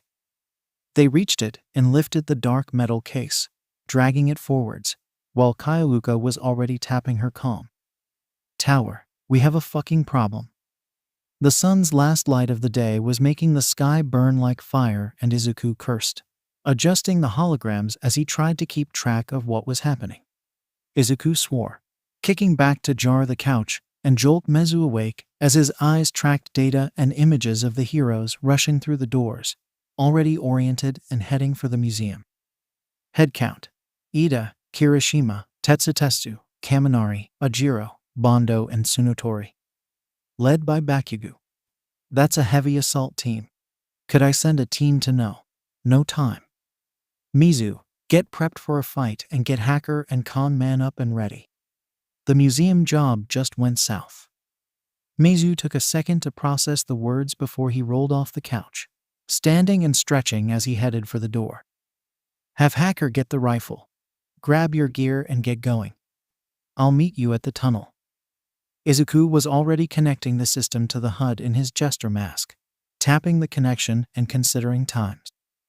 17 floors at average, 30 seconds a floor, so say 8 minutes. The museum is locked. They need to get out. Tapping the comms on, Izuku started relaying orders, moving to the elevator while a monochrome green screen on the mask lenses showed the camera feeds. Yuga, laser the gates between you and the exits. Keep them in short bursts, as much as you can handle without going over. Momo, Nito, casters and webbings on the coffin. Make it easier to carry. Drop down 4 floors. Floor 13 has the first set of offices through the stairwell. Move now. You have less than 5 minutes before the hero teams hit the building. Hide out there as long as you can. The heroes are probably rushing the top floor first. Kayuka, you're on watch and keep the line open. My team and I are coming to provide a distraction to get you out. Keep your focus and use your heads. Roger, came 4 voices. Tapping the mic, Izuku stepped into the elevator, tapping the basement button as he scowled under his mask. Great. This is going to be a mess, he muttered. 4 days before the exam. Midoriya stood and sighed as he looked down at the form of Nito, who cradled a broken arm. Yeah, that's what happens. Figures. Head out to Recovery Girl. You're done for today, and we know you can't handle my quirk at all, even now. Fucking oh, Midoriya, you put up with this during the tournament? Nito panted, looking up with a wild look in his eyes. Midoriya rubbed his wrist and looked thoughtful, unknowingly displaying the white scarred flesh and twisted fingers of his final clash with Todoroki in the ring. Yeah, I did. A lot worse than what you've got now. The damage you have is diffused, spread out. Doing it in a smaller space hurts more and deals loads more damage. For a moment, Monomanito could only look on in awe at the absent-minded way Izuku explained how he hurt himself. All right, grab Miracle Matter on your way out and recheck the distance you can hold it, please. Izuku was already turning away, sketching out notes in his book as he glanced at the other villain teams testing their powers. Miracle Matter? Monoma inquired, raising an eyebrow as Izuku blushed.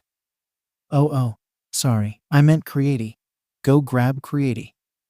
Izuku shook his head and moved over to look at the others. Nito looked back down, seeing the dark purple bruising that wrapped his arm from wrist to elbow.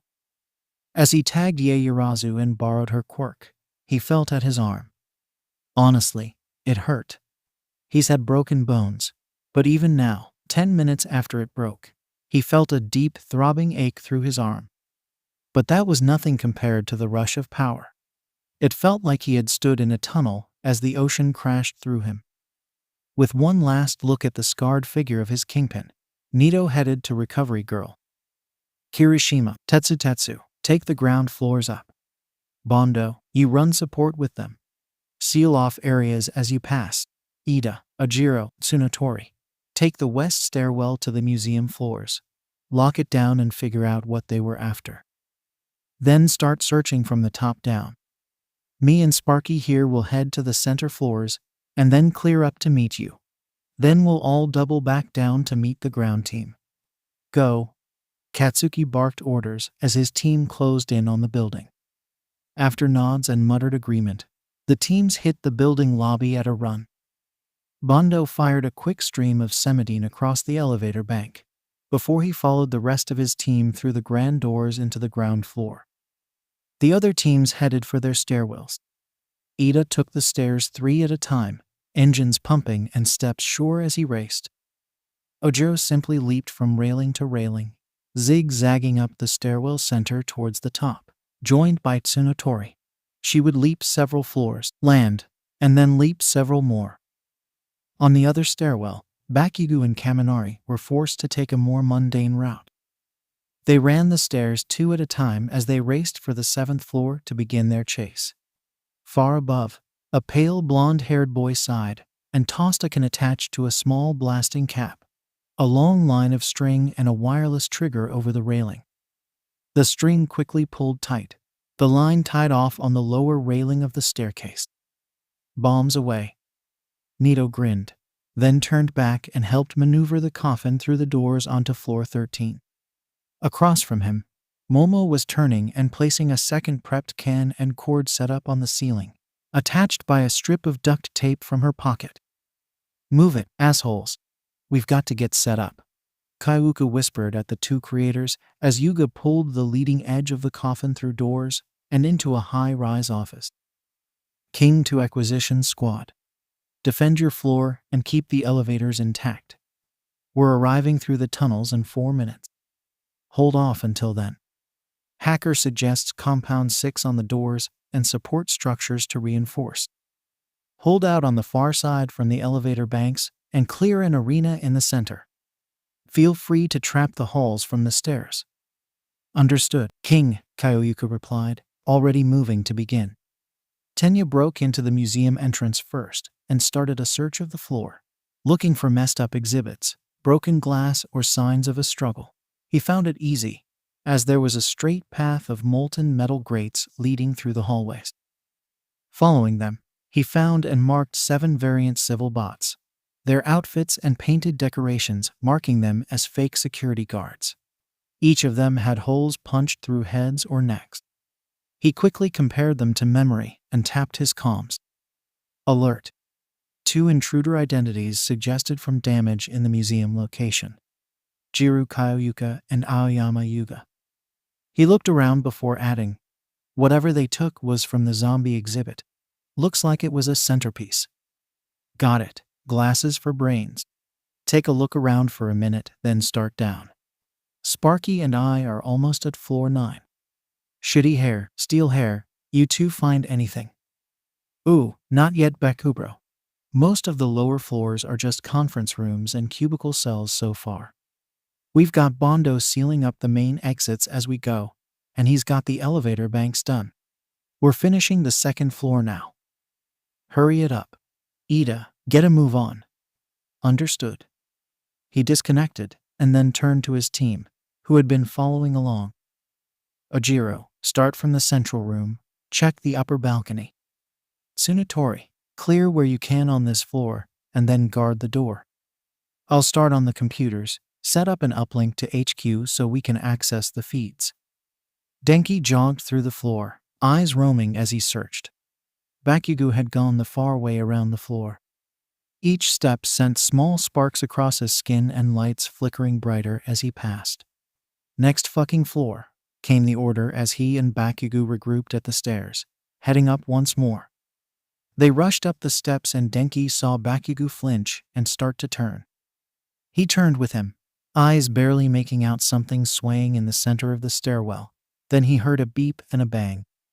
He felt himself get smacked with something wet and rubbery, reflexively covering his face and closing his eyes. Long, thin lines of something unknown wrapped around and clung to his skin and clothes. Shit fucker. Well, Bakugo sounded pissed. No surprise. Denki opened his eyes and looked around. The section of the stairwell and the next floor, both above and below, was lined with sticky green threads that reminded Denki of a spider web from hell. The feeling was reaffirmed as he tried to pull at it, and it simply stuck and started to set across his limbs. A few steps up, he heard a small explosive bang, and a set of lines fell free to tangle in the web in the center of the stairwell. Motherfucking bullshit. A click and then, glasses, be on the lookout for fucking traps. Canister about 4 centimeters across and 10 tall. Had a blasting cap on it. Filled the stairwell down here with gunk for a good 10 fucking meters across cube. We're stuck for a bit until I can blow a hole through without breaking the goddamn staircase. As he spoke, Denki focused and began to channel a charge through the strands closest to him, slowly making them crack and sizzle, before some of them popped, falling off his body. The conversation with Ida cut out, and the two of them started forwards, Bakugo blowing the strands away and Denki frying them. I can still hear Bakugo and Kaminari at the lower edge of my range. The trap worked, and they're stuck for a bit. Ida and his team are getting ready to come down the west stair door in less than a minute, 𝐬𝐬 called out, looking at the rest of the team. Nito and Momo were just about finished setting up traps. Both of them were making a second cylinder trap in the other stairwell above the door. The substance they sprayed across the door itself was a compound May had come up with after seeing Bondo's Semidine in action. As a quick drying bonding agent, it would form a thin layer of resin across the doors, practically freezing against the material and keeping them supported against impact. A quick layer of extension bars were screwed into the frame that kept the doors secured, and then got resin glued to the back of the doors. Meanwhile, both Yuga and 𝐀𝐦 had cleared the cubicle's back. A quick laser burst on a low setting, cutting some pieces in half as they, also with a bottle of Compound 6, sprayed and crafted a quick set of fortifications out of the cubicle remains. They had 3 points of security. One simple foxhole at the end of each hall from the stairwells, and a larger one backed against the private offices at the far side of what was once sea of cubicles. As the creative duo fell back, 𝐀𝐦 pulled a simple handgun from her pack and 3 clips of RG-13 rounds. Yuga did the same, and the others pulled their own skeletonized versions out of their gear, clipping parts together as their guns took shape. 𝐀𝐦 could call them all smaller handguns, based on what video games have taught her. She also knew that they were fired using a compressed air cartridge with a red goo payload on the end, spent Code 2 cartridges getting kicked out the chamber. Boss, contact incoming. We're almost there. Hold out for 2 minutes more and be ready to move. We'll try, she said, pointing for Momo to trigger the doorway charges. Fuck, came echoing up from one stairway, while a squeal of disgust came from the other. Hurry, boss. They're at the doors. Recipro burst, and with that, the doors began to cave in. Izuku adjusted the long, loose jacket he wore over his suit, emphasizing his thin figure and making him seem taller. The short lifts on his boots also assisted with that illusion. To his right, in an identical jacket, Con Man matched his pace. Assault took his left, his form all but concealed beneath the broad brim of his hat and the massive, loose high-collar navy blue coat he wore like a cape. As he got to the maintenance room, he looked at the controls, knowing Hacker could see them through his mass cameras. He plugged her thumb drive into the security computer. The civil bot that had been sitting there quickly bearing Assault's handprint 4 inches deep in its face, sparks flying before it could react and alert the hero team. In the meantime, Izuku stepped away and popped the cover of the breakers for the building off with a flick of full cowl through his fingers. He looked at the array of switches. Which breakers? Top left, flip up. Bottom center, flip down, same to the bottom left. Center is lighting and main power. I need it turned off, and the far left flipped to full to keep the elevators on. Izuku followed the instructions. Con Man and Assault were standing next to the main elevator with arms crossed, until with a click, the elevator button beeped. Elevators coming down. Cameras say that Kiri, Tetsu, and Bondo are about to hit the 5th floor. Baku and Kami are pushing up the stairwell to the east, and are close to the mess at the door. Ida and his team are almost through the web bomb outside their door, however, and are nearly in. A beat passed, Izuku lowering his head, and mouth moving near silently as he thought. He took a slow breath, and he looked up, eyes gleaming under the brim of his hat. All right, here's how we're going to play it. 4 days before the exam, Izuku was a teenager, and his room reflected that. Besides the overwhelming hero worship, he had an array of clutter across his room most of the time. But with the last few days of surprise exercise reveals and choosing teams, his desk had become cluttered to a new level. A notebook with his team's quirks was sitting on it, each page cross-referenced with possible combinations and tricks. His laptop was set up beside it, the screen filled with basic blueprints, and a few hundred tabs with various research papers and theories. Aside from that, there was also a large map of the fake city pinned to the wall, graciously procured by May from the school's servers. He had spent time mapping out the tallest buildings and points of interest. Bank, museum, government offices, hero offices. The tallest building was marked on the blueprints as a landmark, which means there was something going on there. Izuku himself was sketching his latest revamped villain outfit design into his notebook. His laptop tabbed to a new window as he played highlights of old movies. Movies where villains were one of the main characters. Old superhero movies were a good start, even 200 years later. the 32-part 𝐀𝐦 was still a good watch. Besides that, he watched some true classics. The Godfather series, both the Marlon Brando original and the 2082 remake, the entire gamut of Ocean's 11 movies cut down to mostly heist plans and executions. He looked through fan breakdown videos about Magneto, Loki, the Joker, and many more. On his desk was a smaller black book, marked with black ink and red crossouts. Notes on how villains acted, on what they did right, and writing on how they inflicted fear and made their enemies flinch away. He would have to make an impression. He had to hit the morale and minds of the heroes hard and fast. Plant the idea that he is in command. Explosives, fire, and collateral damage. I have to make the entire city a war zone. I have to take control. For the first time, the villain's smile came effortlessly to his face. 𝐲𝐬 looked around the 4th floor. Next, and let's hurry. It sounds like they need us upstairs soon. Got it, 𝗧𝗧𝗧𝗧 called, already jogging over, followed by the hulking and eerily mute form of 𝗵𝗲. They rushed up the stairs, hearing the faint sound of repetitive slams from the top floor echoing down the concrete tube to them. 𝐲𝐬 really did want to go and help, to give a good showing, but Bakugo had been determined. Clear the floors so there are no surprises. Which, to be fair, the villains have offered a lot of surprises. With that thought, the heroes entered the 5th floor. Almost immediately, there was a change. Every floor before this had been fairly similar. Lights, cubicles, a neat arrangement of offices, and tasteful artwork. The lights on the 5th floor were off. The team slowed, and both 𝐲𝐬 and 𝗧𝗧𝗧𝗧 triggered their quirks. While behind them 𝗵𝗲 shifted his stance, more 𝐷𝗵𝗲 giling up in his maw as he readied himself for combat. Suddenly, a light turned on across the office. "Let's go," 𝗧𝗧𝗧𝗧 cried, rushing. 𝐲𝐬 ran at his side as they crashed through cubicles towards the lights. 𝗵𝗲, giving a deep rumbling sound as he staggered and followed after them, stumbled and twisted to get through the mangled mess of cubicles left in the wake of the harder duo. They crashed through the cubicles, throwing the last few to the side as they stared at the lit office.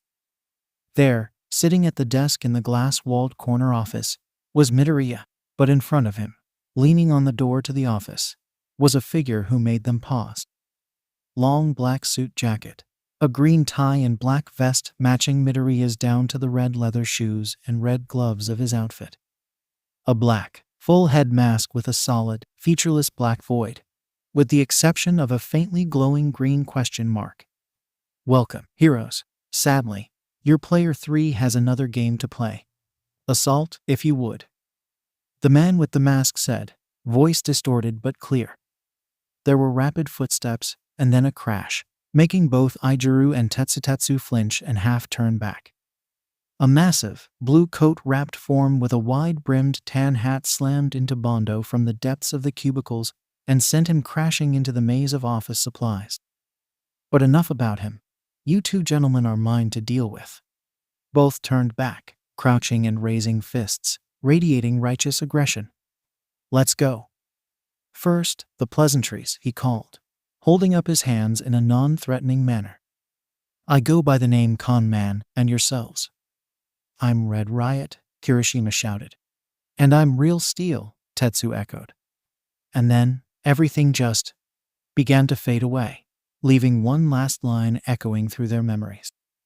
"And you both lost the game. Thanks for playing, heroes." Mizu stood panting as the immobilized form of 𝗵𝗲 laid on the floor, pinned by a toppled cubicle. His head was stuck in a trash can, keeping him from spewing his 𝐷𝗵𝗲 quirk across the office. Con Man approached Assault and stood at his side. The sound of Izuku's rapid steps came up behind them. As they stepped to the side, he moved between them, pulling a larger caliber gun from his jacket and firing twice. Once at the bucket, once at the chest of the glue quirk user. "Sorry, 𝗵𝗲, but you're too useful to let Bakugo keep.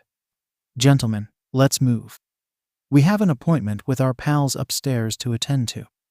Con, was auto-defenestration really necessary? No, but it was funny as all hell. The distorted voice carried a clear tone of amusement. Good point. Assault, you good? Kingpin turned to his left-hand man. Bondo was strong, but aside from a few bruises, nothing major, 𝐀𝐦 stated, already adjusting his coat to hang correctly once more. Good. Kingpin approached the elevator. It opened. Thank you, hacker. 13th floor if you would. As the three stepped inside and turned to face the doorway once more, they got one last view of the destroyed offices, including the two gaping holes of shattered glass on either side of the corner office. Izuku took off his mask and hat and looked at them. The doors slid closed with a soft ding. 1 minute, 30 seconds earlier, shit, Kyoyuka cursed, ducking back as Ada and Tsunatori finally shattered their way through the door, taking out the frame in the process. Less than a second later, she was back up around the corner, the rapid click hiss of her gun matched by Momo's as she leaned over the other corner of the hallway. The soft crack pop of the red goo splattering against the remains of the threshold echoed as Ida, Ojiro, and Tsunatori dove for cover. Fuck off, heroes. We're sorta busy up here. Foul villains, you will cease your ways and surrender to the authorities. You have no escape, Ida called back before he zigzagged down the hallway, diving into another doorway.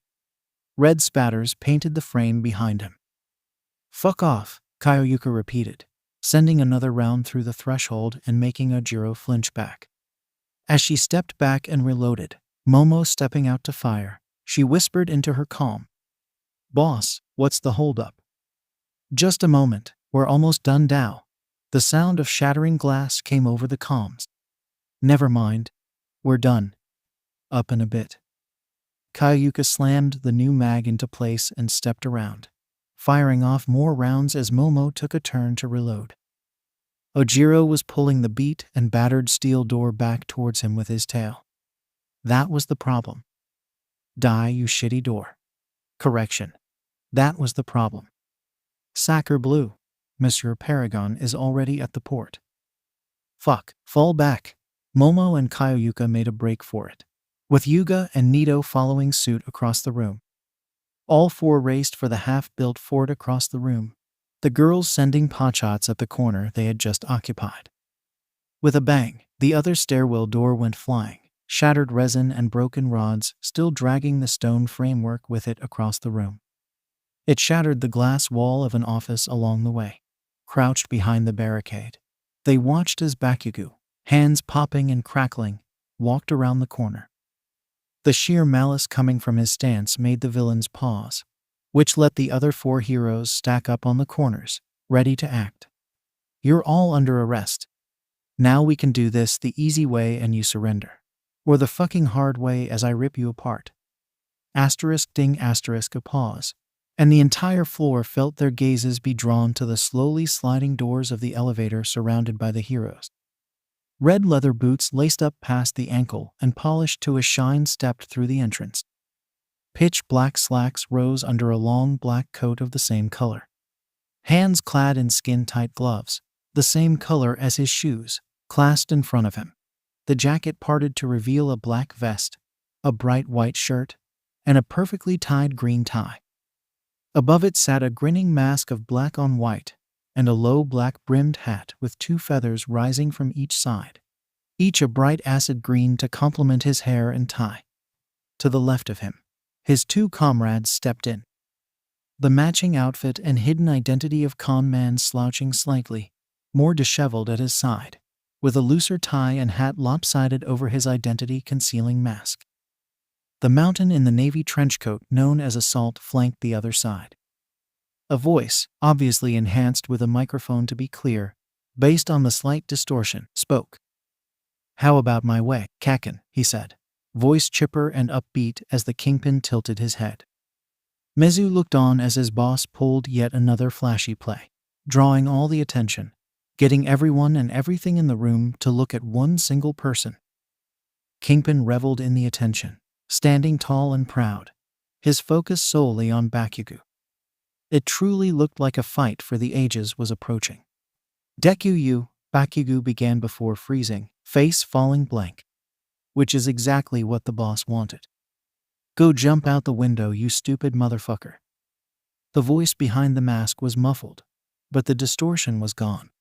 And it wasn't Midoriya Izuku giving the order. Reaching up, as Bakugo turned and sprinted at the nearest unobstructed window, the mask came off, revealing tired purple eyes and a drawn face.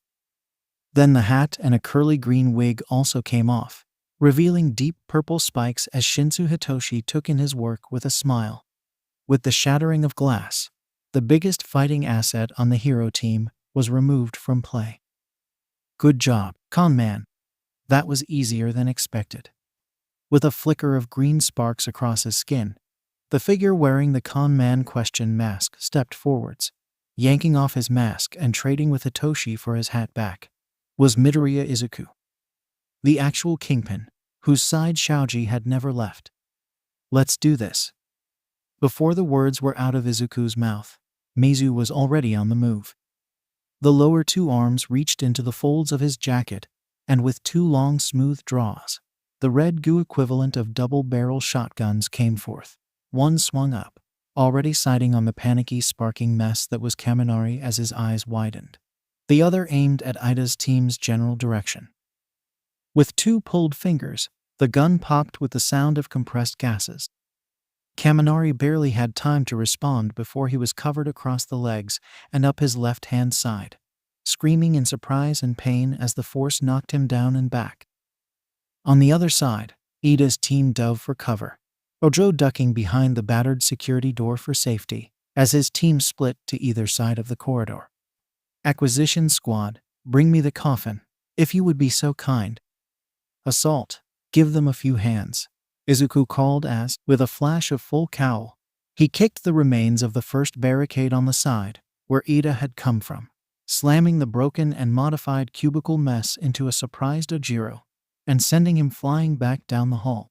Kyoyuka and Momo stepped back to the corner and unloaded as Meizu stepped forwards and grabbed the coffin by the netting, pulling two straps over his shoulders and dragging the coffin like an oversized suitcase to the elevator. The distant sounds of explosions rang out from the window as the villains rushed into the small box. As the doors started to close, Ida's screamed commands and the sound of explosions heralded Bakugo's rocket-powered entrance to the floor. Going down, came Hacker's voice over the intercom, before the doors shut, and with a lurch, the elevator dropped faster than it was designed to. Bakugo stared at the closed door and the number above it, which was ticking down fast. Head to the basement, Bakugo called to the still dazed team left upstairs, before turning and diving back out the broken window. He flared his wrist out, using a blast to accelerate towards the ground and counting the seconds. At 2 seconds to impact, he flipped around and used multiple rapid explosions to cut his descent from violent suicide to dropping off a short roof and crouching on contact. He instantly stood up and ran. How had he forgotten the basement? Yeah, he had thought the elevators were locked down, but apparently not. As he slammed through the doors into the first floor, he booked it for the employees' only door next to the stairwell. He was betting, yep, fuck. Stairs to the basement for maintenance. He burst through them just as he heard a ding from further down, leaping the stairwell to land on the next landing and shoulder-checking the door with an explosive assist. The area was clear, but the sound of footsteps came from the other door across the way. A charge and another explosion was enough to get through the door. And there? No mask, not having put it back on yet. Following behind his team as they filed out through the end of a long tunnel that Bakugo would bet good money on being connected to the sewers, stood the person he most wanted to annihilate. Deku, you piece of shit, he called, making Midoriya slow to a stop. The other villains started to turn, but he waved them on, before turning back. Hi, Kaken. 7 days before the exam, Izuku held up his oldest notebook and looked over one of his earliest entries. There, after his mother and her quirk, on pages 3 and 4, his younger self had shakily written Bakugo Katsuki. Kaken was a constant for years. His profile showed up in each edition, always with more detail and proposed limitations and strengths, each time showing up with new sections.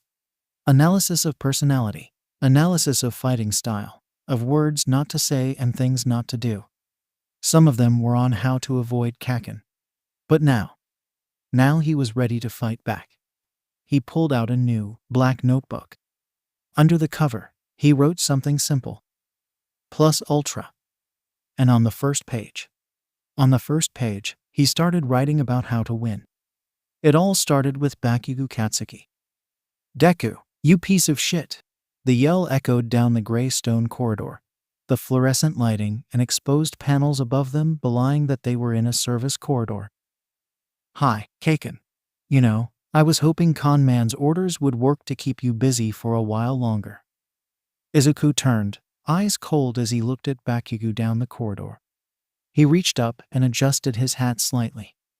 Behind him, the villains dragged the coffin through the doors, several of them shooting worried glances at their leader. With the tensing of his fists, the sound of crackling fireworks filled the room. Bakugo tensed and readied for the fight. "I'm going to end this fucking exercise. Right here. Right now," Bakugo growled, hand flashing out and sending a burst of light and sound echoing through the corridor. A flashbang designed to daze and confuse. Bakugo was testing the waters. With a shrug and a spin, the suit jacket intercepted the explosion, muffling it but leaving the cloth jacket smoldering and in tatters.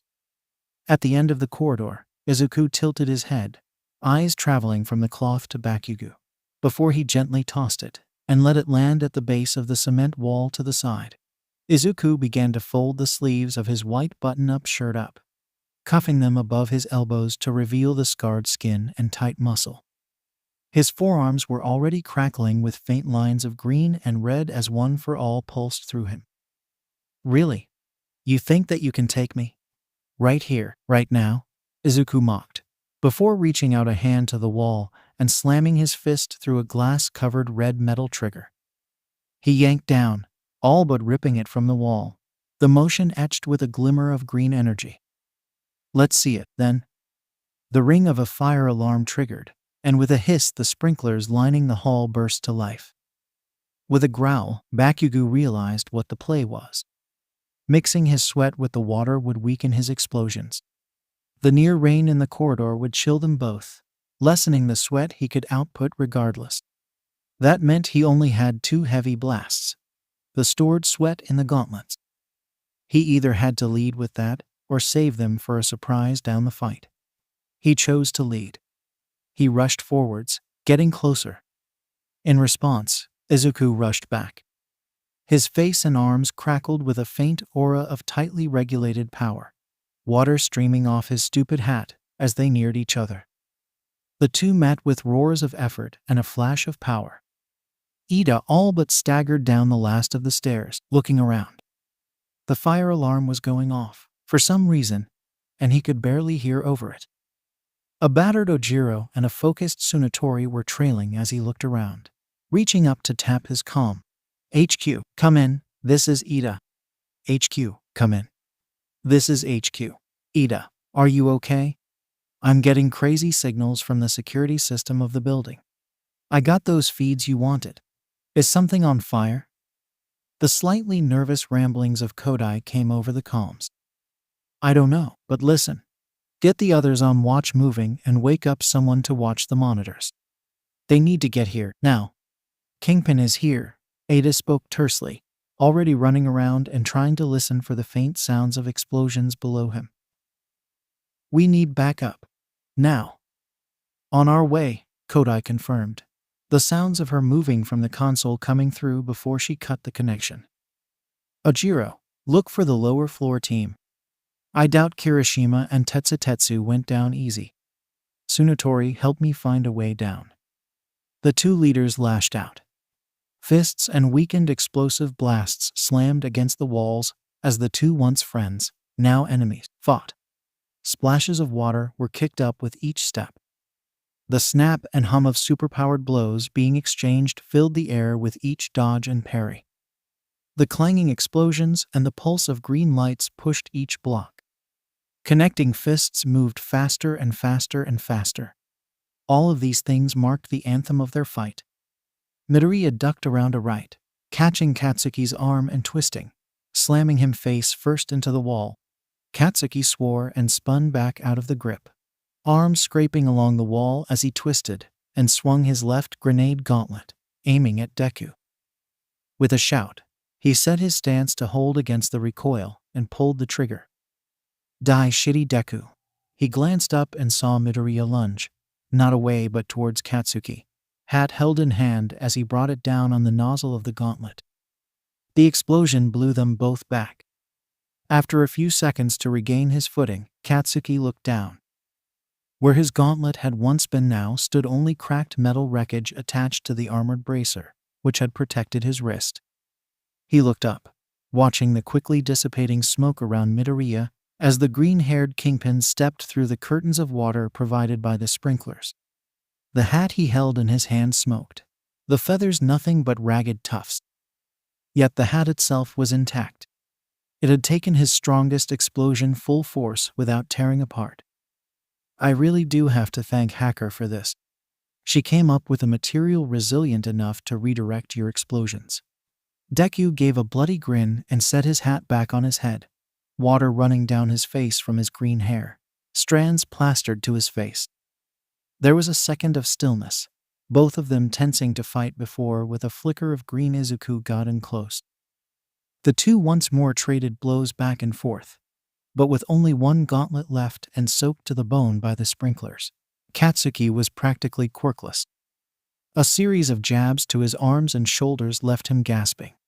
Midoriya ducked low, kicking out 𝐀𝐦's footing before shoulder checking him to the ground. As 𝐀𝐦 tried to reorient himself and get his breath back, he found himself pinned, the right half of his face submerged in the pooling water. Deku's knee was in the center of his lower back, and his gauntleted arm was painfully twisted up and back, leaving him panting and spitting water as he tried to catch his breath. You know, I find the irony here almost cathartic. The soft voice of Deku came to him. Not because you're the hero and I the villain, but because this exercise has proven something I've always believed. 𝐀𝐦 twisted and struggled as he set off as large an explosion as he could. He rolled to the side and up into a crouch, arms coming up on reflex up to block a flickering green knee that shoved him up to his feet. What do you fucking know? A snapped right hook slammed into 𝐀𝐦's cheek, sending him staggering across the hall before he came back. His fists swung in heavy haymakers as he tried to shut Deku up. I know that you are obsessed with being number one. I know you think that heroism is a competition, that being the best means something. 𝐀𝐦 screamed and lashed out, making Deku stagger back, a bruise forming on one bloodied cheek. He spun around with a hit and came back to a slam of a glowing foot into a hastily raised guard. It sent 𝐀𝐦 staggering back once more. Being number one. It never mattered in the same way to me. I appreciate the title, the meaning behind the words. 𝐀𝐦 raised his remaining arm cannon, trying to aim through the blood stinging his eyes, but Midoriya was already in close. He kicked the cannon out to the side as he choke-slammed the blonde into the wall. For the first time, they stood eye to eye, face to face since the start of the exercise. Blood-red eyes bored into glowing acid-green ones. Not Paragon and Kingpin, black and white. No, Deku and Kakin stared into each other's eyes, both locked in a struggle. There are heroes and there are villains. That's the fight you should worry about. Number one. It's a joke. A public opinion piece ran by gossip magazines that worry more about sales than merit. I'd rather be a symbol of peace, Deku said, voice soft, private. Before 𝐀𝐦 could even consider a response, Deku reached out, yanking his still gauntleted arm cannon down the hallway back towards the museum building, and pulled the trigger with a swift motion. Across the entrance to the tunnel, a wall of ice caught the shot, shattering because of the blast. Midoriya stepped back and 𝐀𝐦 swayed forwards, breathing deep and coughing from the chokeslam. Mei looked over the R monitors, cursing as she directed the acquisitions squad through the tunnels to the drop-off for the coffin. Mizu was with them moving the coffin, but Larceny and Conman had both stayed back to wait for Izuku. In the meantime, she looked at the rifle next to her. cursing the fact that Izuku had told her not to shoot anyone who wasn't on the target of opportunity list. Beyond that, Ojiro had finally gotten Kirishima out of the car he had been entombed in, and they were both helping to pull Tetsutetsu out from the half-meter deep hole he caused in the pavement. She had sent a warning to Izuku about the backup team of heroes, but hadn't had a chance in hell to stop them. Not with Todoroki there. Regardless, all she could do now was grit her teeth and hope that Izuku could pull out a win. The fight so far had sounded and looked brutal over the security monitors. She could only imagine how the teachers were reacting. A green lightning-laced Spartan kick sent Bakugo flying back down the hallway, only to be caught by the combined efforts of Shishida and Fukudashi, while beside them Shiozaki and Tsunotori readied to fight. Yet the biggest threat to Izuku stood before the cluster of heroes. Todoroki stood next to Ida, both of them tense. Down the hall, Izuku chuckled before standing up straight. Gently, his hands reached up to touch his bleeding lip and poke at the bruise across his jaw. His eyes were focused on the heroes. Well, 6-on-1. 7, if Bakugo still counts, but considering how soaked he is, gonna say not. Fuck off Deku, Bakugo choked out, before falling into a coughing fit, holding his neck. And the bruised throat, can't forget that. Izuku nodded amicably. Surrender now, Kingpin. You cannot escape, Ida thundered, the statement backed by a rumble of engines and a tense stance. Beside him, Todoroki swirled with traces of fire as ice wreathed the ceiling, sealing off the sprinklers. Izuku chuckled but hid a wince. Bakugo hit hard, and he was now sporting a few aching ribs and jaw.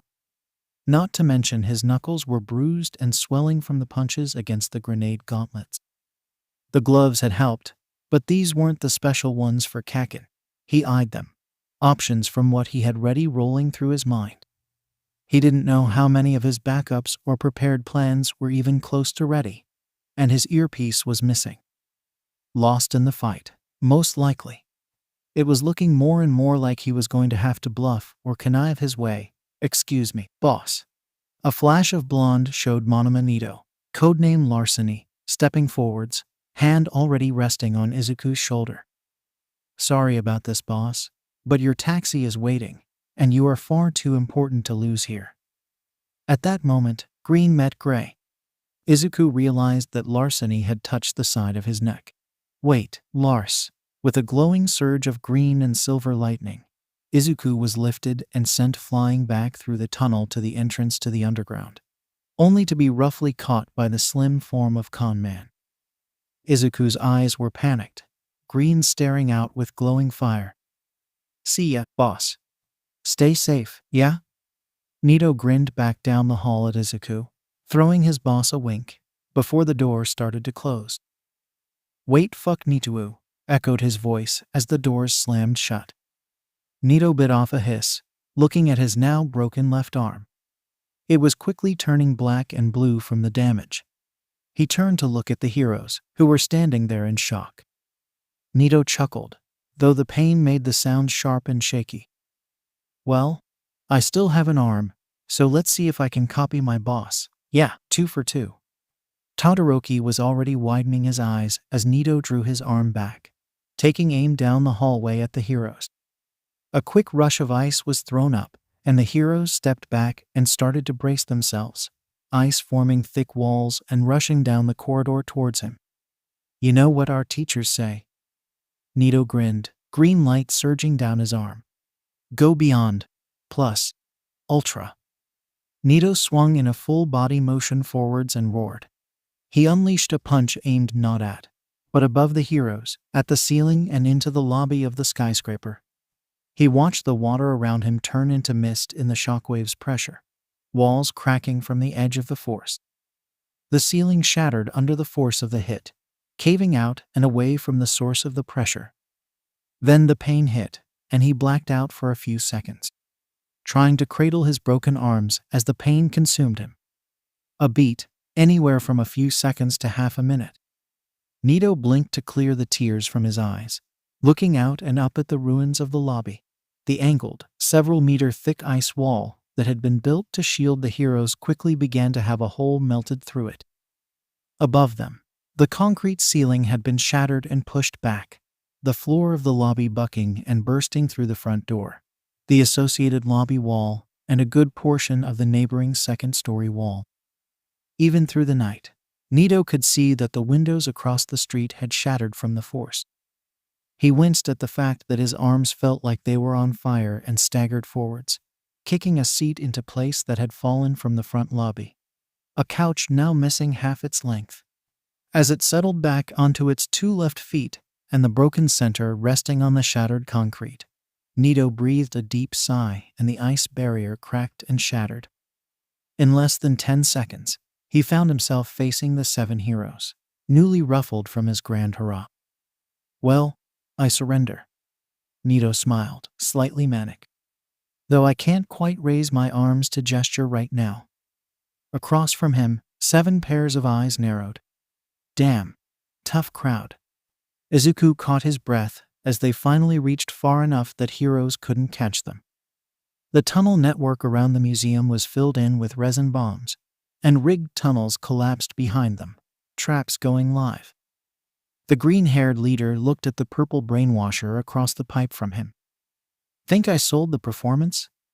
"Yeah, very melodramatic. A villain sacrificing himself for the cause, the leader grieving the loss of a subordinate." Calm Man chuckled, tossing the white and black mask of the kingpin back across the tunnel.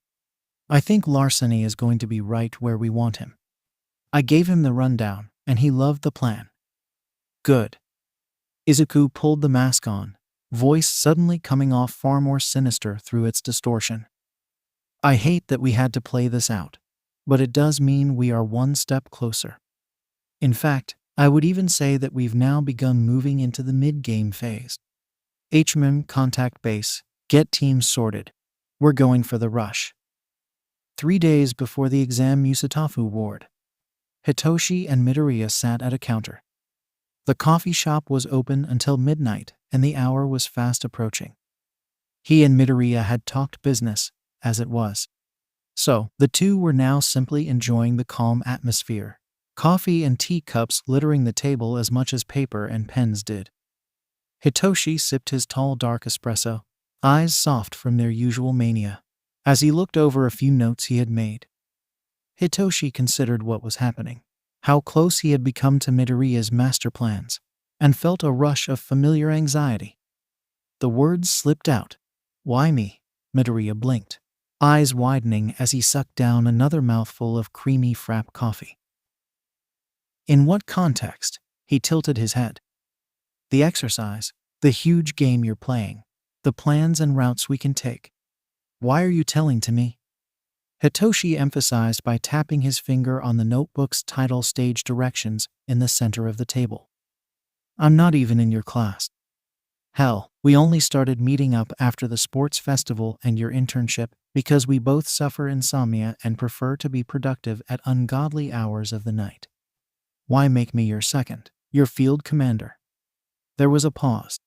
Midoriya swallowing another sip of his drink and then leaning back, arms crossed as he stared at Hitoshi. "Because I trust you. I trust you to know, better than anyone else I can bring in on this, how far is too far." Midoriya looked Hitoshi dead in the eye and said, with as much honesty, purpose, and pleading as he could, "I trust that if I get too into the persona of a villain, you'll snap me out of it. Not just because your quirk can, but because I trust you will. I know that you dislike the idea of being a villain.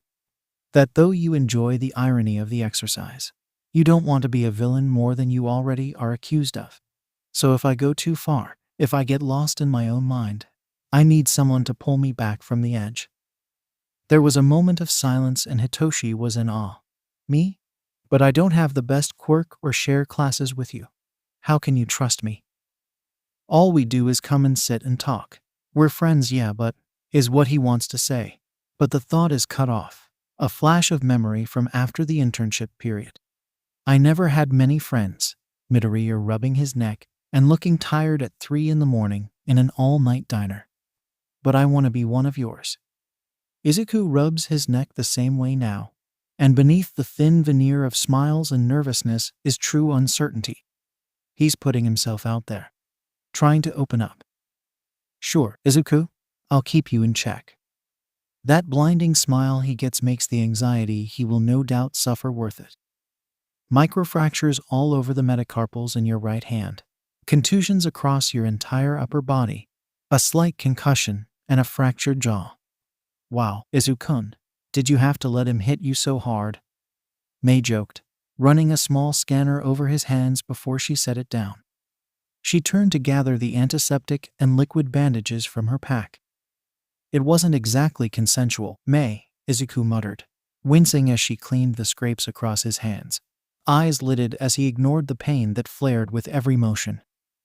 Besides, this is within what I expected, if a bit earlier than I would have liked. Thanks to you and Momo, the accelerant serum will help with the early healing and numb the pain. Your prototype gear will let me participate in the third act. I figure most of the second day will be spent resting in preparation while we acquire the last objectives. And while you mission kill the snitch bot. He lifted his far less damaged left hand. He hadn't used it to catch a high-grade explosive, at least, and moved to bring up his plans. A few taps of the console Mei had set up nearby, and the hollow glowed to life. I managed to snag the #1 insignia patch from Bakugo's uniform. We got the coffin out. We also have our VIP agent, the black data laptop, and the skull from the vault. That's 1, 4, 5, 12, and 13. Kuji and your camera bots confirmed 8 more objectives, Izuku mused, flicking through stills from the cameras. A jewelry store with a large gaudy diamond and a comically oversized price tag, number 7. Another high-rise, this time a server room with a computer bank. A large 10 etched on the case. A warehouse on the edge of the city blocks. A large crate marked with 14 on the side stacked among the other boxes. A radio broadcast office, set up on the western half of the city, with another hostage bot. Its eerily present Mike-styled attire adorned with a bright 3. The 4 of these are spread out and divided enough that the night teams can take them. Let's choose breakdown 6. Con, assault. Go wake the teams, get them some food, and give them time to gear up. We plan to start at 11:45. Mei, you get watch tonight. Hitoshi will run comms, and Mizu needs rest like me. Tonight needs to be in and out. No fuck-ups, no delays. Hitoshi and Mizu nodded, already heading down to relay orders, Mizu shifting to loosen bruised muscles. As they left, Mei looked at Izuku with a gleam in her eye. Hey, Izu, do you really think Nito will pull off the act you want? Not at all. While he talks and plays haughty, he can't lie for shit. Too proud. It's why I had Hitoshi drug him to the gills. Saves him some pain from the broken arm as well. Izuku grinned, smirking at the remembered proud and expectant expression on Nito's face. He also knew that his poor savior was fine with sleeping a chunk of the night and tomorrow away. Wait, what drugs? Izuku smirked, pulling out an empty vial from his pocket, tossing it so she could see the label. The good kind. Katsuki cracked his knuckles, feeling the low burning ache through his arms and shoulders from his fight with Deku. His head wound had been shallow and sealed up with some liquid stitches with no problem, but he was technically concussed. With a ruling from Recovery Girl over the comms to check him, he was essentially removed from command for 12 hours. Also, he couldn't sleep due to the risk. So instead, here he was, sitting in bed with a warm blanket, looking over the feeds on his smart tablet. The villains had gone silent for the last few hours, and with the exception of a very quiet, smiling Monoma, they were nowhere to be found. He tabbed to a feed of Tsuburaba and Asui interrogating his prisoner, or at least trying to. Monoma had refused sedation and was currently in a cell. Asui was playing good cop, trying to coax out anything she could and asking leading questions. Meanwhile, Tsuburaba tried to get Monoma angry or annoyed. Both had been told to keep a 5-foot range, easily marked out by yellow tape, to keep him from stealing quirks. Bakugo was fucking annoyed. The whole sacrifice rubbed him the wrong way. He had never anticipated shit like this. He had expected Deku to fight tooth and nail, not to lose anyone. Deku had looked surprised, damn near heartbroken, at Monoma jumping in. But something was wrong. Why didn't he try to save Monoma? He could have doubled back and saved him. The only other way was if Brain Drain had mind-washed his boss to head home. If that happened, Bakugo would have expected a dangerous level of damage to occur somewhere. It didn't add up. Hitoshi stepped down the last few steps into what at one time had been a fairly beautiful open space office, but was now home to several crates of supplies and tables, where gear was spread out and being assembled. The 4 teams he was sending out tonight were getting ready. Like the rest of the rooms the villains had taken in the building, thick blackout curtains covered the slew of windows. Yosu and Sen were the team that seemed the most collected, their assets sliding into pockets and gear being tightened. Sen's armor was exposed, his long coat draped over the back of his seat as the fairly basic body armor, not much more than a vest and some arm guards, was strapped down. Then he added the equipment netting loaded with his supply of tools.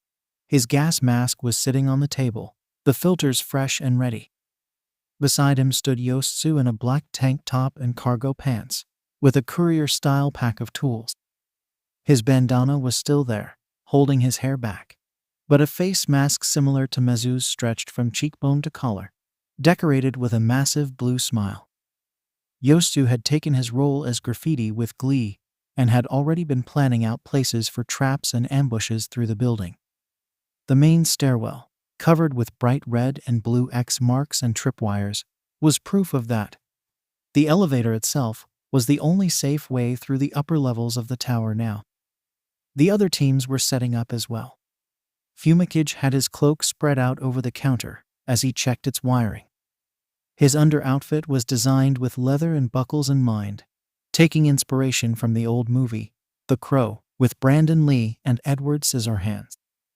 A leather vest covered his torso, strapped tight with multiple buckles, many of which held small bits of gear. His black jeans were buckled with a bright red belt, matching his collar, and a second black belt was slung low on one side, laden with a row of grenades.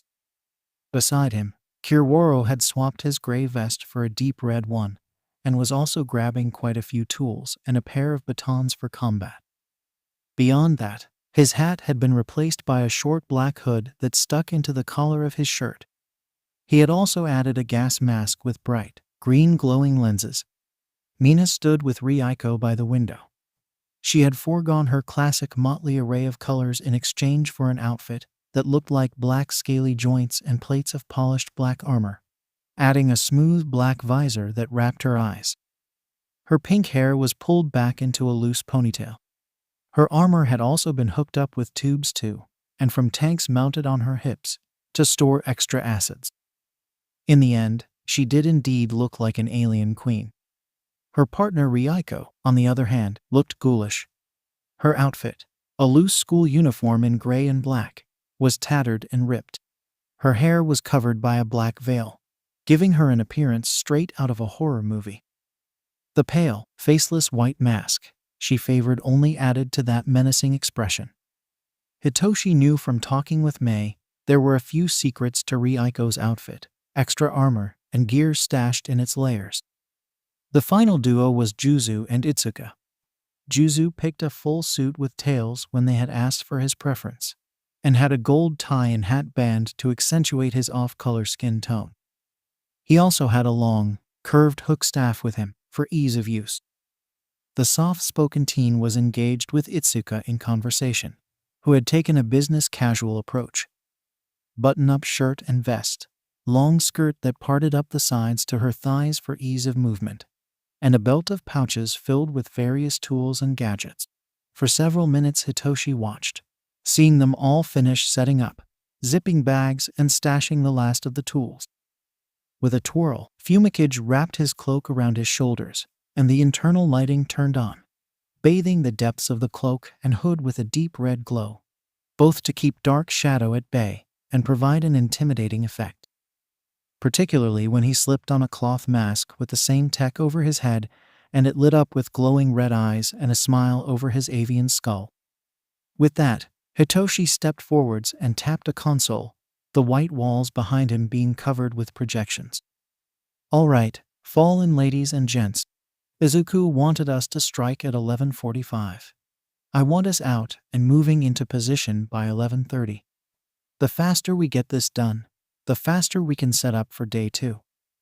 Nito felt his eyes focus back on his interrogators as they rattled off another line of questions.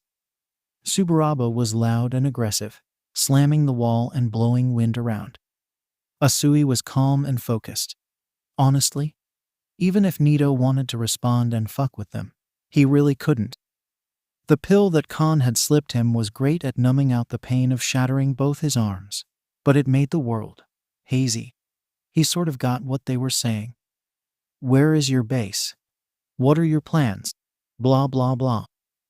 Honestly, Nito couldn't care.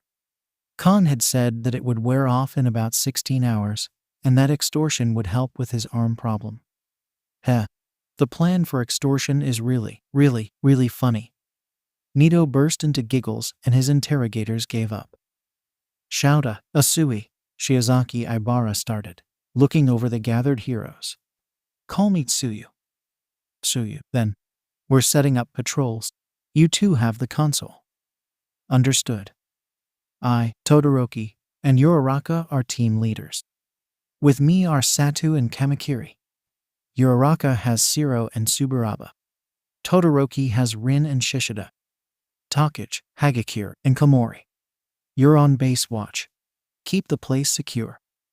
In several hours, the injured will start coming off bed rest and join you. One of you needs to keep watch on the prisoner." Ibara continued, checking her tablet to confirm she had everyone in the right teams. "For those of you who haven't been informed," Todoroki picked up, a screen behind him turning into a mugshot of Monoma and a fake rap sheet. "During the museum heist the villain team began a few hours ago. We managed to capture the injured Monoma Nito. He broke both his arms channeling the Kingpin's super strength, buying time for their escape before surrendering to us. Shortly after, the system granted us access to his file. His villain alias is Larceny, and he was supposedly partnered with Yaoyorozu Momo. He is currently self-sedated, potentially as a way to keep the pain from using Kingpin's quirk at bay. As such, we cannot apply any sedatives until it clears out of his system. Interrogation proved unsuccessful. However, we believe it's possible that Kingpin will try to recover his ally sometime before day 3. Keep an eye out." With that, the heroes scattered to prep for their missions. Across the street, an earphone jack slipped back into a manhole cover. "Hacker, got some news for you. Heading back to my hideout now to transmit it to the tower." "Thanks, Miss Pirate Radio. Remember, get your stuff set up before noon, and you can sleep the rest of the time." "Good to hear. It's been a long day. PR out." 3 days before the exam, Izuku sat in Hatsune's workshop, testing out her mobile holowall setup. "So like this?" He made a gesture, and the video feed his hand was hovering on was highlighted. "Yep, that selects a feed. Then you drag to your preferred location. The other gesture is for pausing data." "Cool." For a while, that was it. Occasional comments and questions, before the conversation died out. May focused on assembling the last barrel for the big gun before she noticed something. Namely, Izuku slouching against the back wall of the counter he was sitting on. "Hey Izuku," no response. "Izuku?" A faint snore and May stepped around, looking at the dozing green-haired teen. Huh. Up close, Izuku didn't look that good. He had the bags that she would associate more with Shinsu and his face was pale. Stress?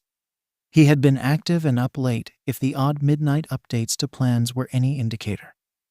She frowned and poked him, his head slowly tilting as he let out another light snore. "Silly Kingpin," she sighed and lifted his arm, pausing at how toned it seemed. Anyway, she had a beanbag in the corner she used when she needed a sleep break from tinkering on her babies.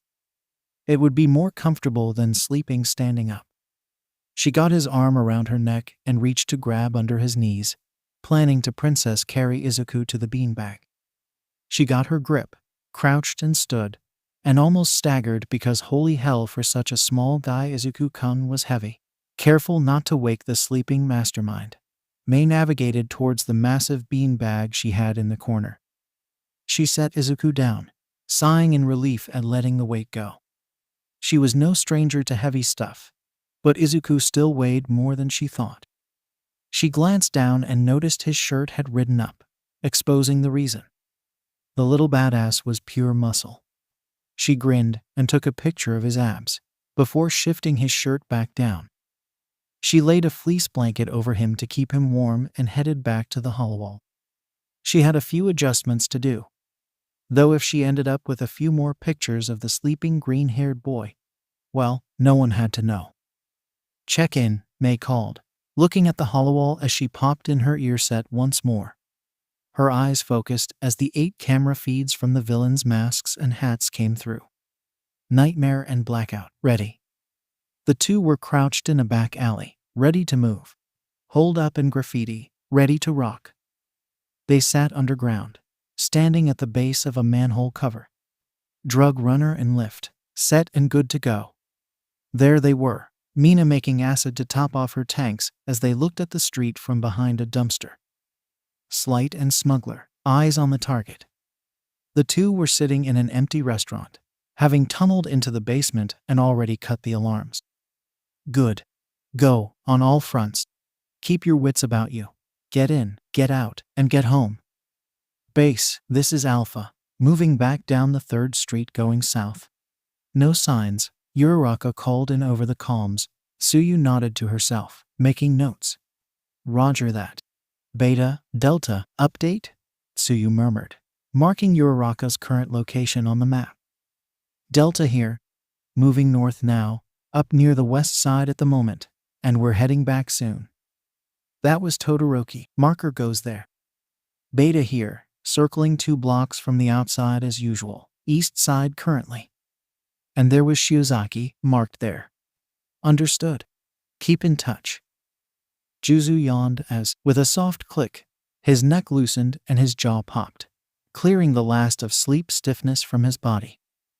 Beside him Itsuka, or Slight, as she went by in the field, was stretching herself, hands locked behind her back. With a slow stretch back her spine clicked, a soft sigh of pleasure and relief leaving her lips as the duo turned their gazes to the heavy metal grate between them and their prize. It's impressive. The window is alarmed to hell and back. There are cameras everywhere, and if any of the glass shatters, the alarms are triggered. Even then, there's no real way to reach the case. It's reinforced and loaded with sensors. If we break it, the alarms go off, Itsuka commented, looking over the information they had on their phones. Sadly, they never expected me, or us, choosing to simply smash and grab. Juzu grinned, stepping to the side of the building closest to their target. With a tap, the wall shimmered and its texture seemed to soften. Would you be so kind, my lady Slight? No problem, Sir Smuggler. Cupping her hand into a clawing motion and growing it to be as wide as she was, Itsuka grasped the top and slowly dragged her hand down, leaving a new entry into the building the width of her massive hand. Wonderful. Let's grab and go. He smiled, stepping over the now solid pile of brick sludge. Juzu stepped quickly, ignoring the alarms that began ringing as he reached out. His hand pushed through the reinforced glass of the display with ease and pulled the gaudy, oversized diamond necklace out, sliding it into his coat to sit in a large interior pocket. Alarms going off and you got the gravity patrol heading your way. Stay off the streets. I guess we should take our leave before the heroes show up, he muttered, amused, stepping out and looking up. The building next to the jewelry store was only 3 stories. Wonderful. Shall we? Itsuka nodded and turned back to the wall. With her massive hand held out, and a hop and a crouch to get ready, he jumped up as she threw him high. He hooked on the end of the cane, lashing out to catch the lip of the roof and guide his motion into a curve with a smooth landing. Spinning back around, He tightened his grip as he lowered his cane, and Itsuka leaped, a large finger catching the hook before she shrunk her hand, transitioning to a tight grip. A twist and a pull, and Slight stood on the roof beside him. "We're not too far from the restaurant. Let's move," she called out, and the two rushed to the far side of the block. With luck, the heroes would never see them. Slight and Smuggler got their attention. Todoroki's moving towards the east side. "Move in." 𝐓𝐴𝐬 and 𝐍𝐴𝐬 rushed through the shadowed streets towards the warehouse. They froze and kept an eye out at every corner as they stayed on the lookout for heroes. Blackout was a wraith, the deepest, blackest of shadows coating his skin and absorbing light, leaving a surreal blank spot in the night where he moved. Behind him, the faintly glowing cloak of Tokoyami looked like a demon from hell as it kept pace, red and black shifting as the tears in his cloak opened or shut with each movement. They reached the warehouse without any sign of the heroes. With steady hands, Blackout picked at the lock, Nightmare letting the tension relax as he kept watch. Within a minute, the door was opened, and they were in. They rushed through the stacks, looking for the crate they wanted. There it was. It was large and strapped to a pallet. They had a plan for moving it, but that would be reliant on Graffiti bringing the truck around. Their job was to be ready for it. "We'll need the pallet jack or a forklift. I'll track one down, double-check the straps and set up for the next stage," 𝐍𝐴𝐬 said, and 𝐓𝐴𝐬 nodded, already running hands along the straps to check the connections. They just had to hold out for pickup now. "Clear. Shiozaki's team just checked in, and she's heading across town." "Move." In the back street they had exited the sewers from, Yosu was already crouched with his hands in the guts of the pickup truck they had chosen to use. He mumbled as he reviewed the instructions May had given him, and as he twisted wires to get there. A spark. He quickly welded those wires together and let the engine spark to life, leaving it idling in the alley. "Exit route is prepped. Let's get our guy." He and Sen made their way across the street and around a building to a fire escape, Sen twisting his legs before leaping the 12 feet up. It took only a few seconds for him to drop the ladder so Yosu could follow. The building they were at was only a few stories tall, but they needed to reach the top floor. That's where the recording studio would be. The two villains reached the top floor and the security door that was their entrance. "So, wanna knock?" Yosu asked, pulling a coil of wire from his bag. "Sure." Sen shrugged, before shifting his stance back. His hand began to rotate, his arm twisting and shortening as the mass was repurposed. Then, with a sound not unlike a snapping cable, slamming his fist into the door, denting the metal and blowing it off its hinges. "Knock knock, kidnapping. We want to give you to our boss. It's like a violent religion, just come quietly," Yosu called out, striding in and kicking the door to the side, welding it into the wall to keep it out of the way. Isn't violent religion a redundant turn of phrase, since historically religion is fairly violent? Sen murmured distractedly, taking a gun out from the inside of his jacket and pulling back the slide to check the chamber, before turning back to the alley. "SHHH, I'm bird hunting," Yosu called back, storming into the building and down a short hall, kicking through a frosted glass door. A fire alarm finally began going off.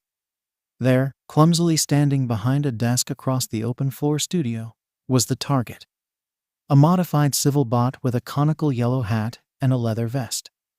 It looked like a shitty present Mike cosplayer.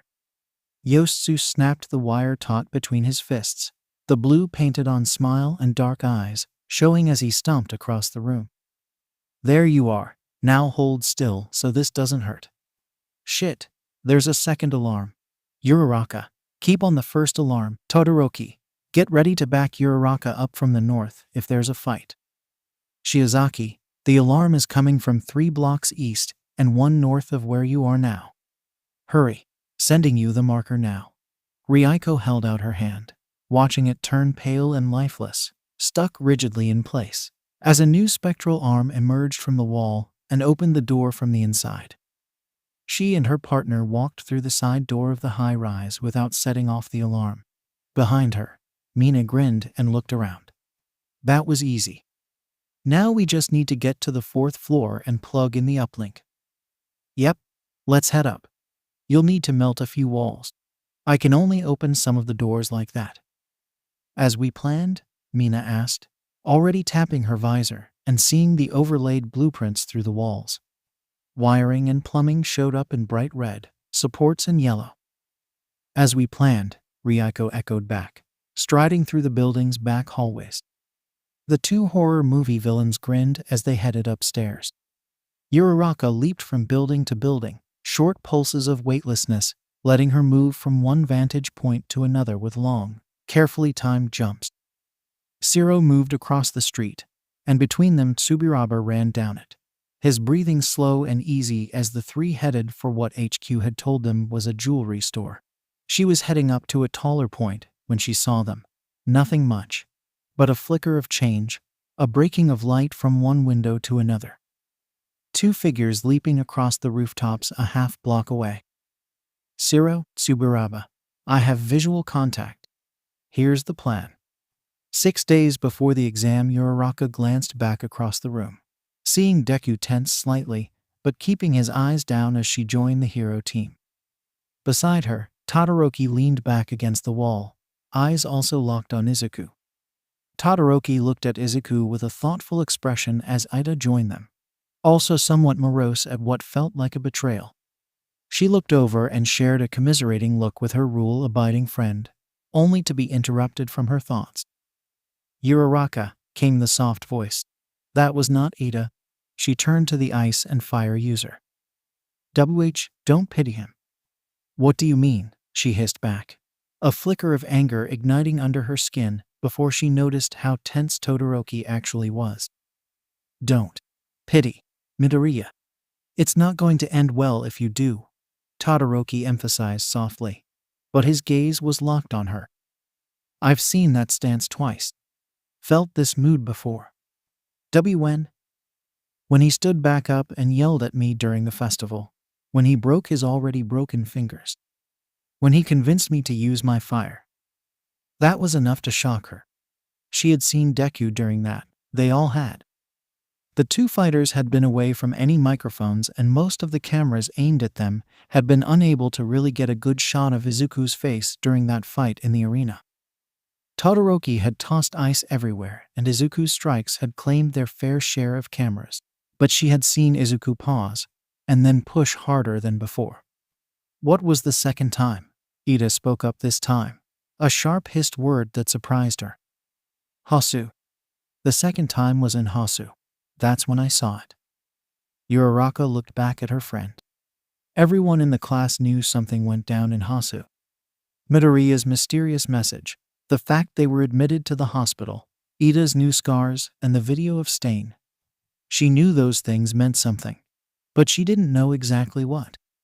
She swallowed, finding her throat suddenly dry, and looked back at the green-haired kid who she had saved on the first day. This time she paid more attention. Like Gunhead Sensei said, watch the body, watch the eyes, they'll give themselves away. Izuku was still. Not like when he was scared. No. It looked like when he was muttering. Like when he was standing and focused. But this time it wasn't about a hero or a new quirk. No. He focused on the room. On Bakugo. I wonder, what is going to happen? Izuku? As the class came to a close, Aizawa dismissed them, only calling for Izuku to stay for a moment to discuss a test. What are you going to do?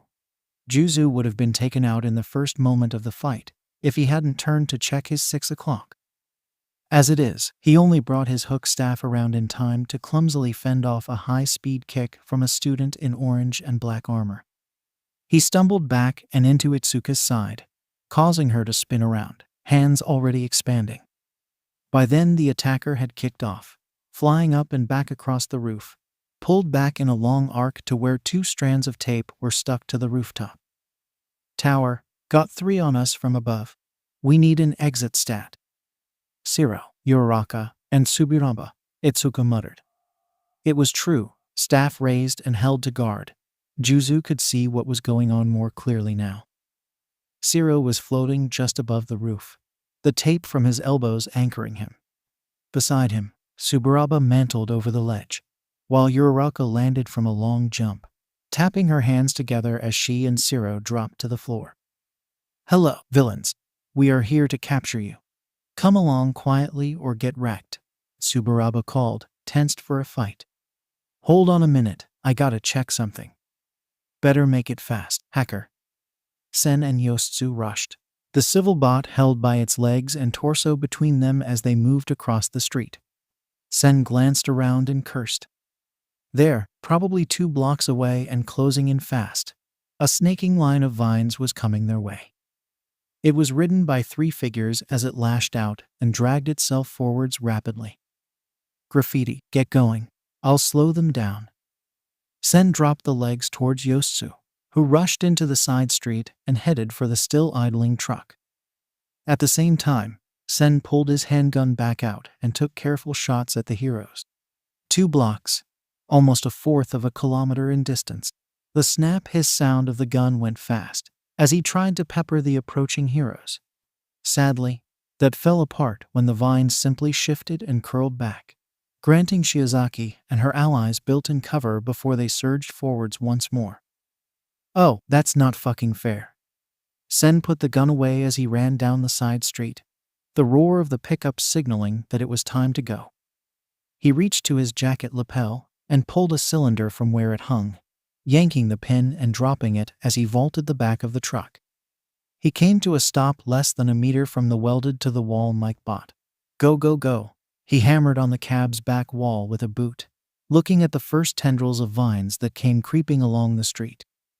Then, his grenade started spewing thick and heavy smoke into the night air, quickly blacking out the alley behind him. Awais hit the gas, shifted gears, and with a squeal of tires on concrete, they were off. They exited with a cloud of smoke spewing after them, along with vines that crept along buildings and chased them. "Oh, 𝐻𝐸. He pulled the gun again and started taking potshots, forcing Shiozaki to multitask. "I know she's been putting time into growing her vines bigger and faster, but this is 𝐻𝐸 insane." He managed to make them stagger back, hiding behind vines a few times, but the truck was swerving slightly. "Graf, keep her steady. Hack, we need a route that won't get us caught, please." "Hold tight," came the call, and Sen grimaced, holding tight as the truck all but drifted, and they turned south, spinning their tires and squealing as they made a wide right turn away from the borders of the district, taking them down another street. "Working on it. Work faster, bitch." "Yeah, okay." Yostsu was pissed. "Fuck." Sen grabbed another grenade, an incendiary this time, and yanked the pin, counting down from 3. Tossing flame. The bomb skidded off the street where, with a dull explosive sound, it spread a splash of flames across the street, the fuel sticking to the concrete and burning. The plants reared back. Shiozaki obviously was taken off guard, before the vines shifted to climb the buildings as the 3 riders were circled up and around the flames. Floor it past this street and take the next right turn, then go straight through the next 3 blocks. After that, the road turns back north as you pass the city center, and you can hopefully juke the heroes a bit. "Fine," she said. "Brace." Oh, shit. The truck shuddered as it sideswiped a parked sedan, the turn down the side street going wide. Sen was gripping the truck bed walls with white fingers at the impact before the car skidded back off and continued down the street. Warning would be nice. "Fuck you, Sen. Sorta busy." "This is 𝐀𝐦. I'm back and retaking calm so Hacker can do her job." "Drugs, lift, keep it slow and careful." "Slight, smuggler, get inside the building. The roof beneath you is clear for passage." "Night, black, open the southeast side warehouse loading door. You want bay 4. Get the pallet ready to go as fast as possible at the opening. You'll have less than a minute to drop and get in. Graph and hold, keep on the course." The heroes are falling behind, which is good, but I've got some worrying movement from the Iceman to the north. Mina and Ryuko shared a glance. hearing the troubles their allies were facing. "Let's hurry. They might need backup." Mina held out her hand and flexed as she spoke, the gloves that collected the acid releasing sharp hooked claws. With a flex of her wrist and hand, she swapped the pump on her suit from draining to releasing her acid.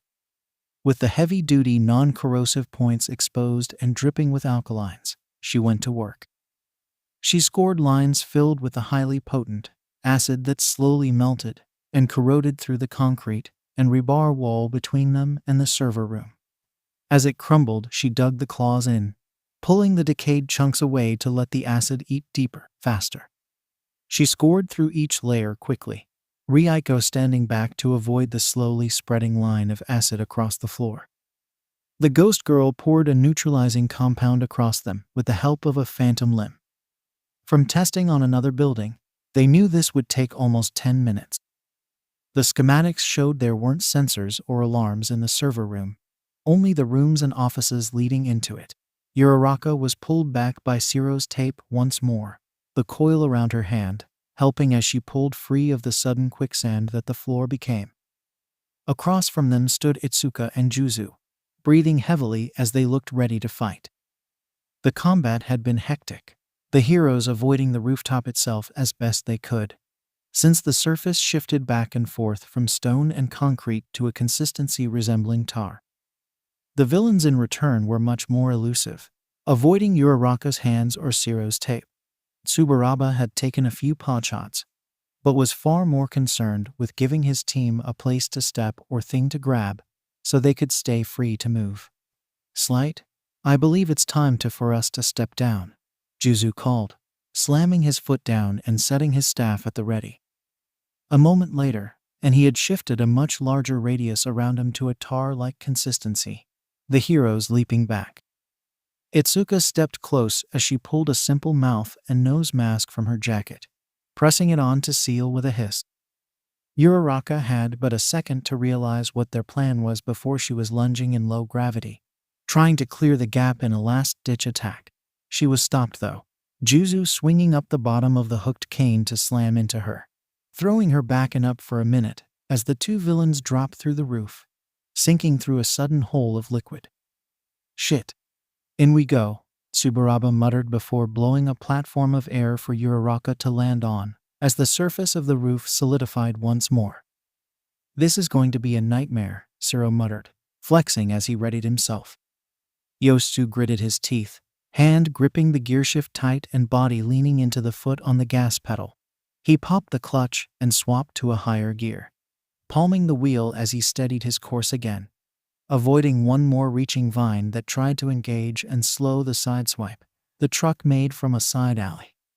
Honestly, he knew Shiozaki had been training, but normally to get her quirk going like this, she needed an open field or somewhere to grow and strengthen. "Fuck. Con, is there a city park around here?" "There's a corner park a block north and two closer to the center of the district." Con confirms his suspicions and Yosu guns it, counting down the distance.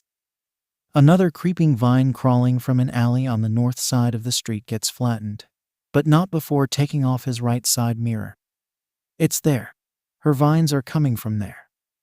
"Well shit. You need to go right past it, unless you want to be close enough to the hero agency for it to send backup," Kon responded, voice sharp. "Good." Reaching back, Yosu reached down and grabbed his gun from his belt before he slammed the butt of the weapon through the rear window of the cab, shattered tempered glass raining down across the seat next to him. "Sen, I got a plan." "What do you need?" "Your firebombs."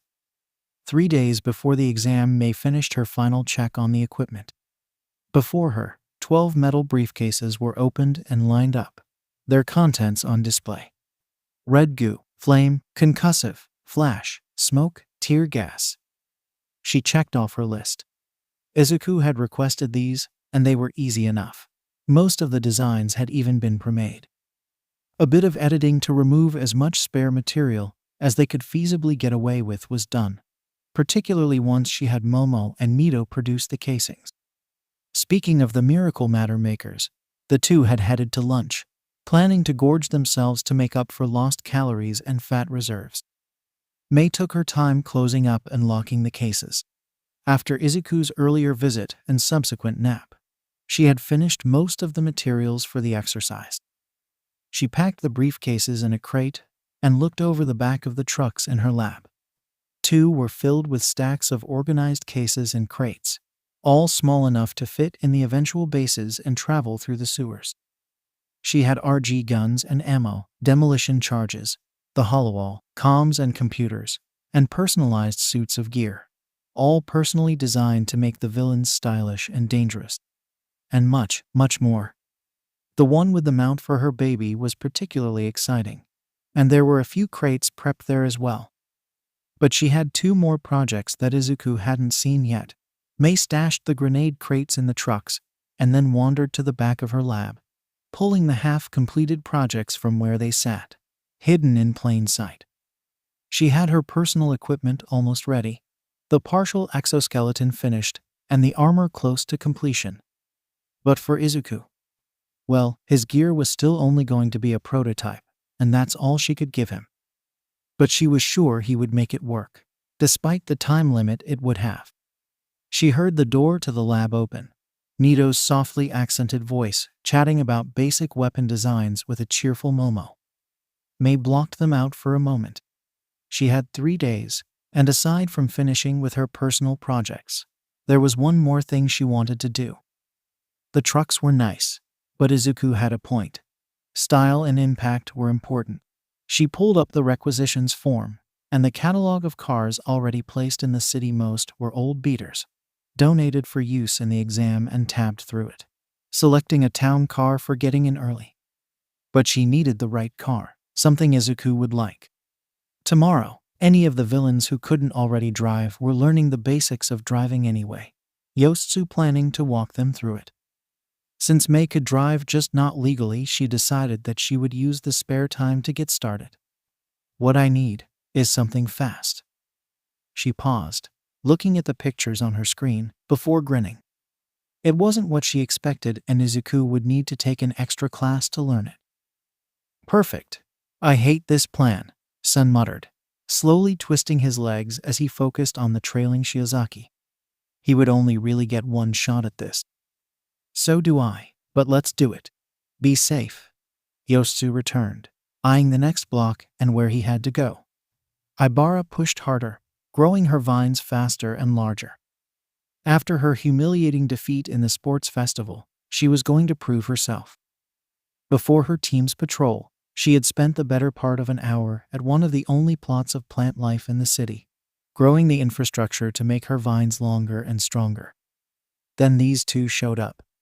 Kaibara and 𝐻𝐻𝐻, better known as the class jokers.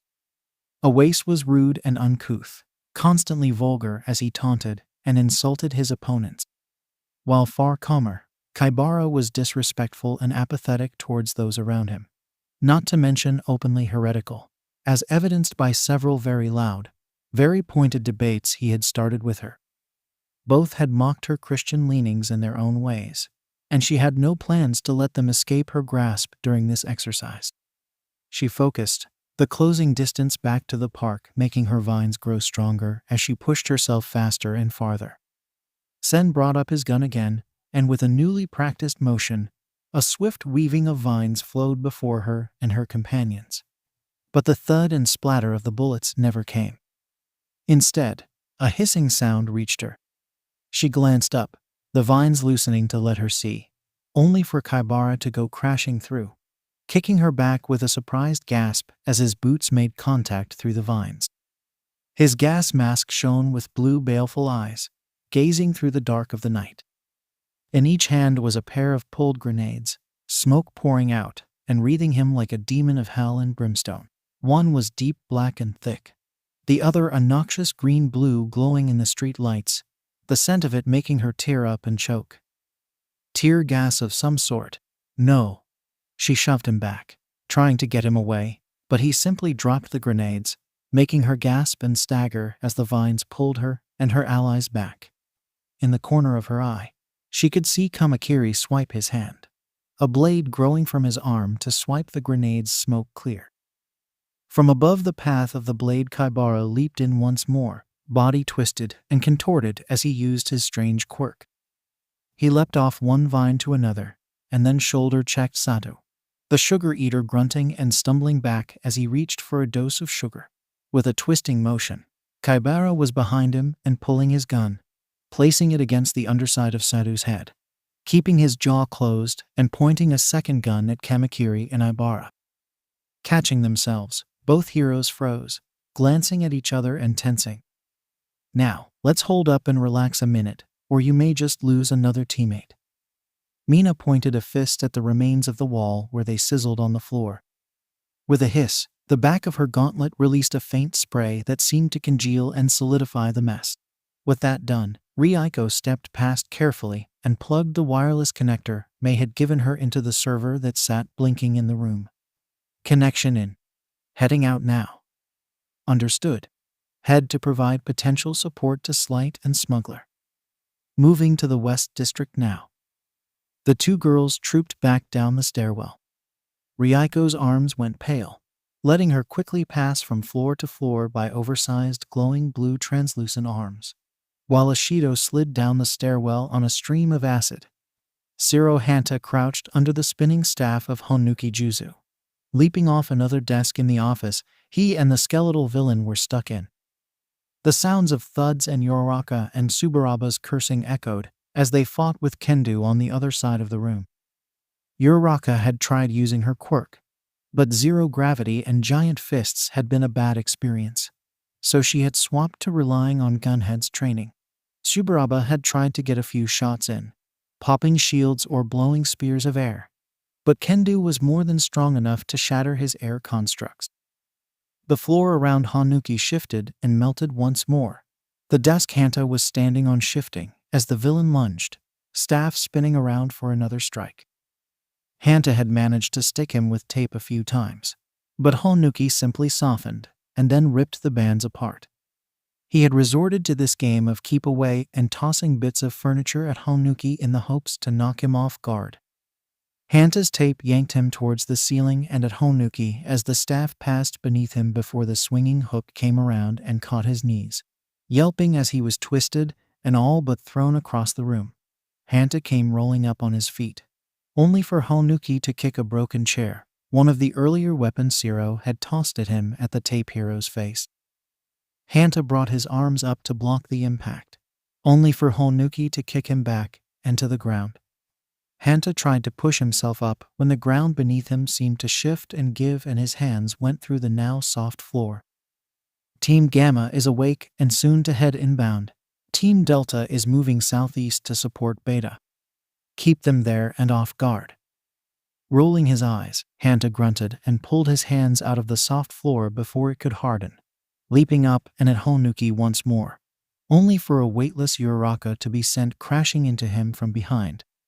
Honuki leapt back, skipping as he ran a hand along the ceiling, making the roof sag in and droop like taffy, long lines of material hardening between the two of them and him. "Easier said than done, HQ," Tsuburaba called back over the comms, just before Kendo closed in and smashed him back and out of the office into the halls. "Todoroki and his brute squad are heading southeast. Hold up and graffiti. You have maybe a few minutes to get clear. Nightmare, be ready to support once the truck gets to you." Yosutsu grinned and hit the brakes, the truck skidding to a stop. With Sen distracting the team, Shiozaki had let up on her control, which meant that the park was open. The patch of green had overgrown, massive twisting vines stretching out of the ground and across the street and buildings around it. Larger vines grew as tall as adult trees, trailing off in Shiozaki's direction. Slamming the door open, Yosutsu hefted the 4 fused-together flame grenades he got from Sen. With a solid pull, he ripped the cord fused through the pins. 3. He cocked his hand back, holding the bundle from the end of the cord, the other end fused with the bundle itself. The 4 pins jingled from where they stayed on the line. 2. With a final spin for speed, he let it fly above the park, the entire unstable hunk of explosives wobbling and twisting as it went high. Burn, bitch. Then there was fire. Like a spinning top, Waves of the flaming chemical compound splashed out of the fused grenades, scattering across the center of the park as the burning bundle hit the ground. Grinning to himself, 𝐻𝐸 watched as the vines, barely sustainable by Shiozaki with the resources of the park, went up like dry kindling. Running to the truck, 𝐻𝐸 popped back in the driver's seat. "Sen, coming back now. Bitch's park is burning, so I give her 30 seconds before exhaustion or panic kicks in. So, Shiozaki, I'm quite amazed you got your vines so large. You used a park or something." "Yeah," she growled, vines thrashing around her as she and Kamakiri stepped in different directions, trying to flank Kaibara. Satu was growling lowly, still stuck with a gun pressed on his chin. "I did. By nature's grace, me and my vines have grown strong." Sen listened, the faint roar of the engine revving as it came back. He spoke up to cover the sound, laughing. "Really, I wonder, how does fire affect your Garden of Eden?" He glanced between and behind the two of them pointedly, and Shiozaki gasped, turning. Across several blocks, the faint glow of the wildfire that Oase had started was already visible in the night. The truck came back, drifting in a wide curve out of a side street, so the back of the truck faced the standoff. Sen took advantage of everyone looking away. He pulled the triggers. Satu roared in pain, his neck and lower jaw turning red. Shiozaki shrieked, 4 red patches appearing with wet thumps across her back. However, Kamakiri, when Sen tried for the triple, simply lashed out. The red splashes blasted away with crisscrossing slashes of blades. Sen turned and ran, spinning with his quirk to dodge a razor-sharp blade from a suddenly very spiky and very angry-looking Kamakiri, who charged after him. He was getting closer, and Sen was stuck dodging the rapid-fire slashes and piercing lunges, darting past them, even as they gave him almost no free room to maneuver. He got clipped, the tip of a blade carving across the face of his body armor, and leaving Sen spinning off balance as Kamakiri reached for him, when a rapid hiss-click sound echoed. The hero was now coated with several splotches of red across his side and face. The incredulous-looking hero jerked his head to the side, Sen following suit. There was 𝐻𝐸 leaning out of his broken passenger window, an SMG variant of the RG gun still pointed at the hero. "Get in, fucker, we're going shopping." With a laugh at the mangled quote, Sen waved at the now killed hero team, before leaping to the truck and swinging into the bed once more. "See ya, bitches, good time playing with you." With a sigh, the 3 dead heroes sat and waited. In their ears, they could hear ectoplasm saying he would have a clone there in a minute to escort them back to the observer station, and that there were rooms they could sit and wait in, if they wished. They couldn't even call up the base with an update since they were all considered dead, and automatically locked out of the hero comms. "Shit, I just lost Beta. Delta, hurry to intercept." Todoroki breathed deep, his team sliding alongside him on an iced overpath over the roofs as he closed in on his target. He had known from the first day that this would not be an easy fight. But even he had not been ready to face Midoriya as the Kingpin. Regardless, to succeed they needed to begin taking out Midoriya's allies. If they were so dangerous that he needed to do it himself, then he would. 2 days before the exam, Izuku watched the speeding truck as it raced around the lot. Finding out that UA had a closed racing track was a surprise. But May explained it was part of the 3rd-year curriculum for dealing with vehicles, and, for the support class, a place to test vehicle designs. Izuku could name a dozen famous heroes with vehicles: Gearhead, Rotoscope, Drift King, and more. Having a driving class makes sense. As it was, 4 of the villains had proven to be skilled drivers in some way or another. 𝐻𝐸 was the best, with experience with trucks and vans from his family job. Behind him in the ranks were May, who had tested a few vehicles, Momo, who learned a few months ago, and interestingly enough, Izuku himself. Honestly, it wasn't like it was hard, just spatial awareness, reflexes, and memorization. It was actually quite relaxing, after spending the past few days drilling combo attacks and basic strategies. This was a good chance to rest and unwind. though May did mention teaching him a different control layout. He bet it had to do with a new project she was working on yesterday. All he knew was that it was coming along fast, using a lot of the pre-made parts she had access to, and Momo and Nito were helping her. The truck roared down the street and only slowed at the last moment, skidding as it went around a far corner and down a side street. Finally, after a running battle, it pulled into a short driveway to a tall warehouse at the corner of the fake city. The truck pulled into the lot and took a sharp turn, fishtailing as it turned around and pulled up beside an open loading dock and braking. "You are late," came the terse voice of 𝐀𝐦 stepping into sight. With the red glow etching his outfit, he appeared ethereal, menacing and demonic all the same time. Behind him, Kiwaro Shihai moved forwards in a forklift, lowering a pallet with a thick wooden crate onto the back of the truck. Through the shattered rear window, Yosu leaned out and touched both the pallet and the truck bed, the faint hiss of them fusing reaching their ears as the two other villains stepped into the truck. "Sorry, Vine problem," Sen muttered, finally taking a moment to reload and check his guns. "So we heard," Shihai's voice, dry and rough, confirmed. "Let's go. We have unwanted friends coming our way." Yosu needed no further prompting. With sharp motions, he popped the clutch, slammed the gas, and let the brakes go. With a squeal, the truck shot off, the three passengers in the back holding the cabin and sides as the truck sped up.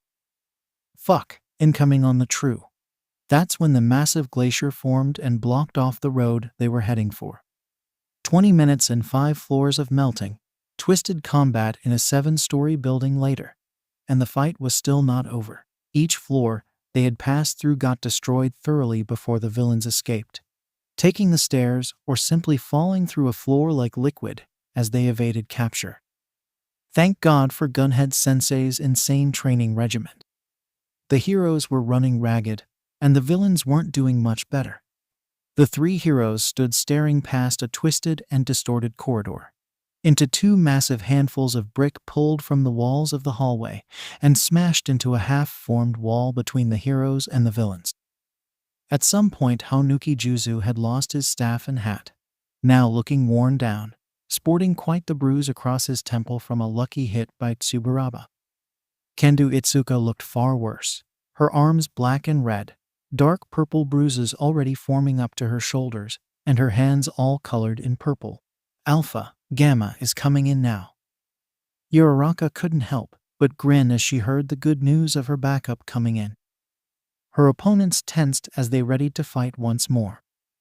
"Why watch out for the acid?" Ojiro frowned as he looked at the 2 girls who had intercepted his team.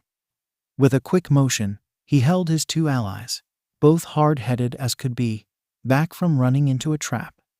A rooftop layered with pools of acid, the corrosion weak enough to not kill, but more than strong enough to weaken the roof to the consistency of something like styrofoam. Across the stretch of the decayed and corroded roof were the 2 most disturbing villains he had seen yet, Alien Queen and Poltergeist.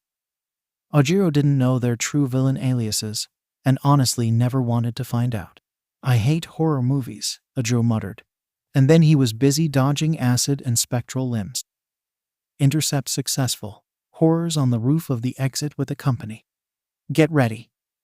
Juzu felt elation. They could finally stop delaying for the others.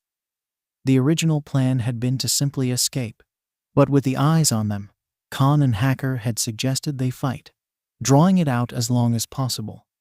Now, with their reinforcements here and ready to exit, he tapped into the reserve he had been holding on to, pulling as much power and range from his quirk as he could. With that in mind, he smiled and touched the ground. A contact lens in his left eye whirred to life, turning his gaze red as it highlighted the densest materials around him, including the building support beams. "Foundational," he called out, making the heroes tense and look worried. He knew his bright red eye would freak them out. The lens cost him some depth perception, but it made the entire eye, from sclera to pupils, turn a uniform red. Beyond that, calling out attacks was childish, but it was something that grabbed attention. What the heroes had failed to notice was that they had led the fight, so that they were against the back half of the building. The half that was but a short alley from the neighboring building. One which had a convenient entrance to the sewers and its basement. Quite convenient, but crossing the alley would be suicide with enemies like this team of heroes. Instead, let's make the alley disappear. As his power encroached into the building and took root, he smiled. It strained slightly as he selected and reached up and around him, as well as below. Collapse. Just like that, yet another building became a casualty. Around the hall, in front of his so helpful defense, the walls and ceiling sagged and began to stretch, the floor tilting and separating as it snapped and the weight took hold. The rest of the building shuddered as well, key supports twisting and making the heroes yelp, the building seemingly sinking in on itself. As the lower floors of the back third of the building sagged and sunk back into the alley, 𝐻𝐡𝐢𝐬 reached out, her hands growing as she punched out through the back wall and into the wall of the building behind them. 𝐓𝐡𝐢𝐬 stood atop the 30-foot-tall glacier, ice in his right side steaming away as a small flame flickered across him. "Surrender, or fall," he called, voice sharp as the 4 people in the truck looked at him. He watched them glance at another, and then back at 𝐓𝐡𝐢𝐬. He doubted they would surrender, but protocol needed to be maintained. He was right. A squeal of tires on asphalt, and the truck began to reverse away at high speed, swerving slightly as it backed up. Which is why he had his team ready themselves at the far end of the street. With a surge of cold through his side, he readied another glacial blast. He would be the anvil for his team. Then he flinched, prematurely drawing a wall of ice before him as it spattered with several red spots. Of course, those paint guns. With a wave of his hand, he sent a wide curved slope of ice down towards the truck, intending to freeze it in place. The truck seemed to slow its reverse, the sound of wheels spinning and squealing against the street echoing as it came to a stop, and then charged at the glacier. A wave of black energy lashed out and shattered the still-forming wave of ice. The energy and shadow took form, a massive bird-like shape, consisting of static and shadow. It crashed into his glacier, sending him falling back as the mountain of ice shattered. Shit, Takoyami. And it's just past midnight. Twisting around, fire and ice at his fingertips, Todoroki prepared for a fight like none he had never faced. Mina and Ryuko danced back across the rooftop from the heroic bulldozers that were trying to move across the roof, led by Ojiro and his impeccable sense of balance. Mina sprayed acid on safe paths and Ryuko spawned arms to try and pull them off balance while keeping them off guard. The villains knew where it was safe to stand, Mina's visor highlighting stable supports even as the roof began collapsing. Most of the damage was on the west side of the building, the location where the neighboring building had all but fallen apart, already caving in, all thanks to Juzu. Slight and Smuggler are in the building, get to the ground floor. Hitoshi's voice was welcomed as it confirmed that the plans had worked. With the 4 of them, they could solidly block off the tunnels long enough to vanish into the system and cover their tracks. "See ya, boys," Mina called, already identifying a weakened point that would lead to the ground floor. Leaping, she hit it feet first. Hands and arms braced out to the side to clear the entrance as Ryuko moved with quick steps and a twist, falling after her partner with a pair of raised middle fingers. Mina led the 2 through the already acid-covered floors, past places where the ceiling was sagging to the point of collapse and down a stairwell to the ground floor. They busted out on the first floor to see a limping smuggler and a dust-covered Slight. "Let's go. Drug runner, acid in the room." Done and done. Turning back as the 3 fled through another door, she pumped her most vicious and potent acids across the ground floor. Normally she wouldn't be able to output this much, but she had spent most of the last 3 days draining her strongest acids into maize storage, and then letting the mad engineer distill them. Acid sprayed out from pressurized vents across her hand and arms in a mist. The room, a bakery of some sort, was left hissing behind them, the metal appliances already sinking and decaying as a warning. They filed down the narrow concrete-walled stairs to the basement, where a sewer grate sat. Leaving Smuggler to rest, Drug Runner took the point here, grasping each edge of the grate and leaving it hissing as Itsuka stepped up and threw a 3-foot-tall right hook, blowing the now weak gate off its hinges. With that, the two teams vanished, leaving behind a chunk of pulled-apart stone, forming a wall of interlocking stone arms. After all, Ryuko was known as Lift for a reason, even if she hadn't shown it yet.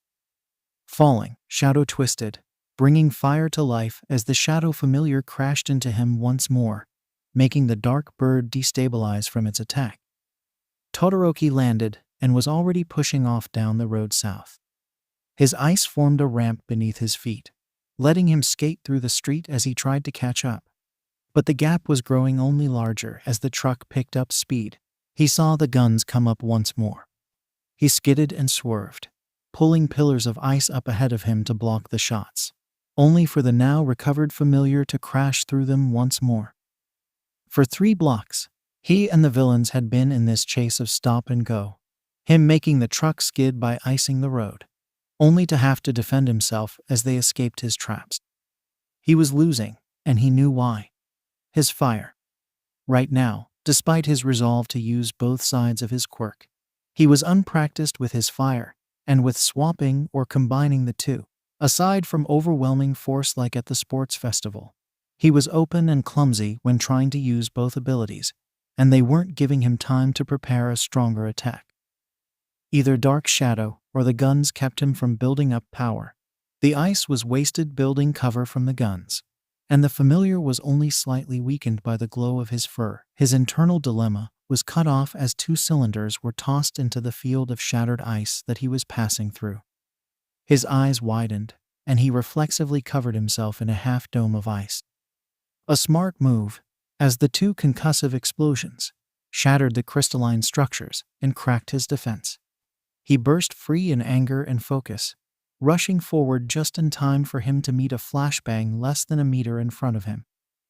3 minutes later, when Shadow could finally see and stand once more, with Shishida and Rin at his side, the truck and its cargo were gone. 3 days before the exam, sparring and surprise. More sparring. For 3 days now, the hour of class time scheduled by the teachers for the teams to get ready for the exercise, which replaced foundational heroics, was filled with sparring. 1-on-1, 2-on-2, teams of 3 or 4. All backed by the constant litany of swears and insults from their illustrious leader, Bakugo Katsuki. God. The teachers made the wrong choice, was their constant thought. Looking around, they can see others with the same thought on their faces. Their leader was going to burn them out before they even reached the exercise. He stayed for this 1 hour and then headed home after school. That was it. Aside from his rants that they were all morons and extras, and that he would rip apart the kingpin, Deku. I thought it was Izuku himself. No teamwork. No sense of companionship or trust. It was maddening. It was middle school politics all over again. So, you want to defect, right? Mused Izuku, sitting at a desk in some conference room he had acquired the use of. In the corner of the room, 2 other guys hung out. The first with spiky purple hair, the other was Monoma. Yes, our leader's a goddamn madman, and it's going to tear us apart. I want to be on the winning team.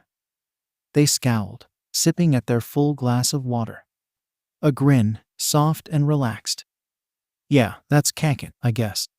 But you're sure about wanting to be a villain? Now the grin was sharper, more focused on them. I can't guarantee it will work, you know. If 𝐀𝐦 finds out, you'll be taken out and I can't have you defect until the exam. He leaned forwards, body language open and inviting. I'm dead serious. A pause. Then, one last test. Sit here, and let Shinsu ask you a few questions. You'll black out for a moment, but don't worry. I'll explain later. Okay. They wondered what Shinsu's power was. Some sort of truth. All of a sudden, they blinked and Shinsu was leaning back from across the desk with a satisfied grin. In front of them, the glass was empty and the clock was missing almost 10 minutes. Well then. Izuku grins from over the purple-haired boy's shoulder, smile wide and genuine and filled with joy. Welcome to the team, extortion. They couldn't help but smile.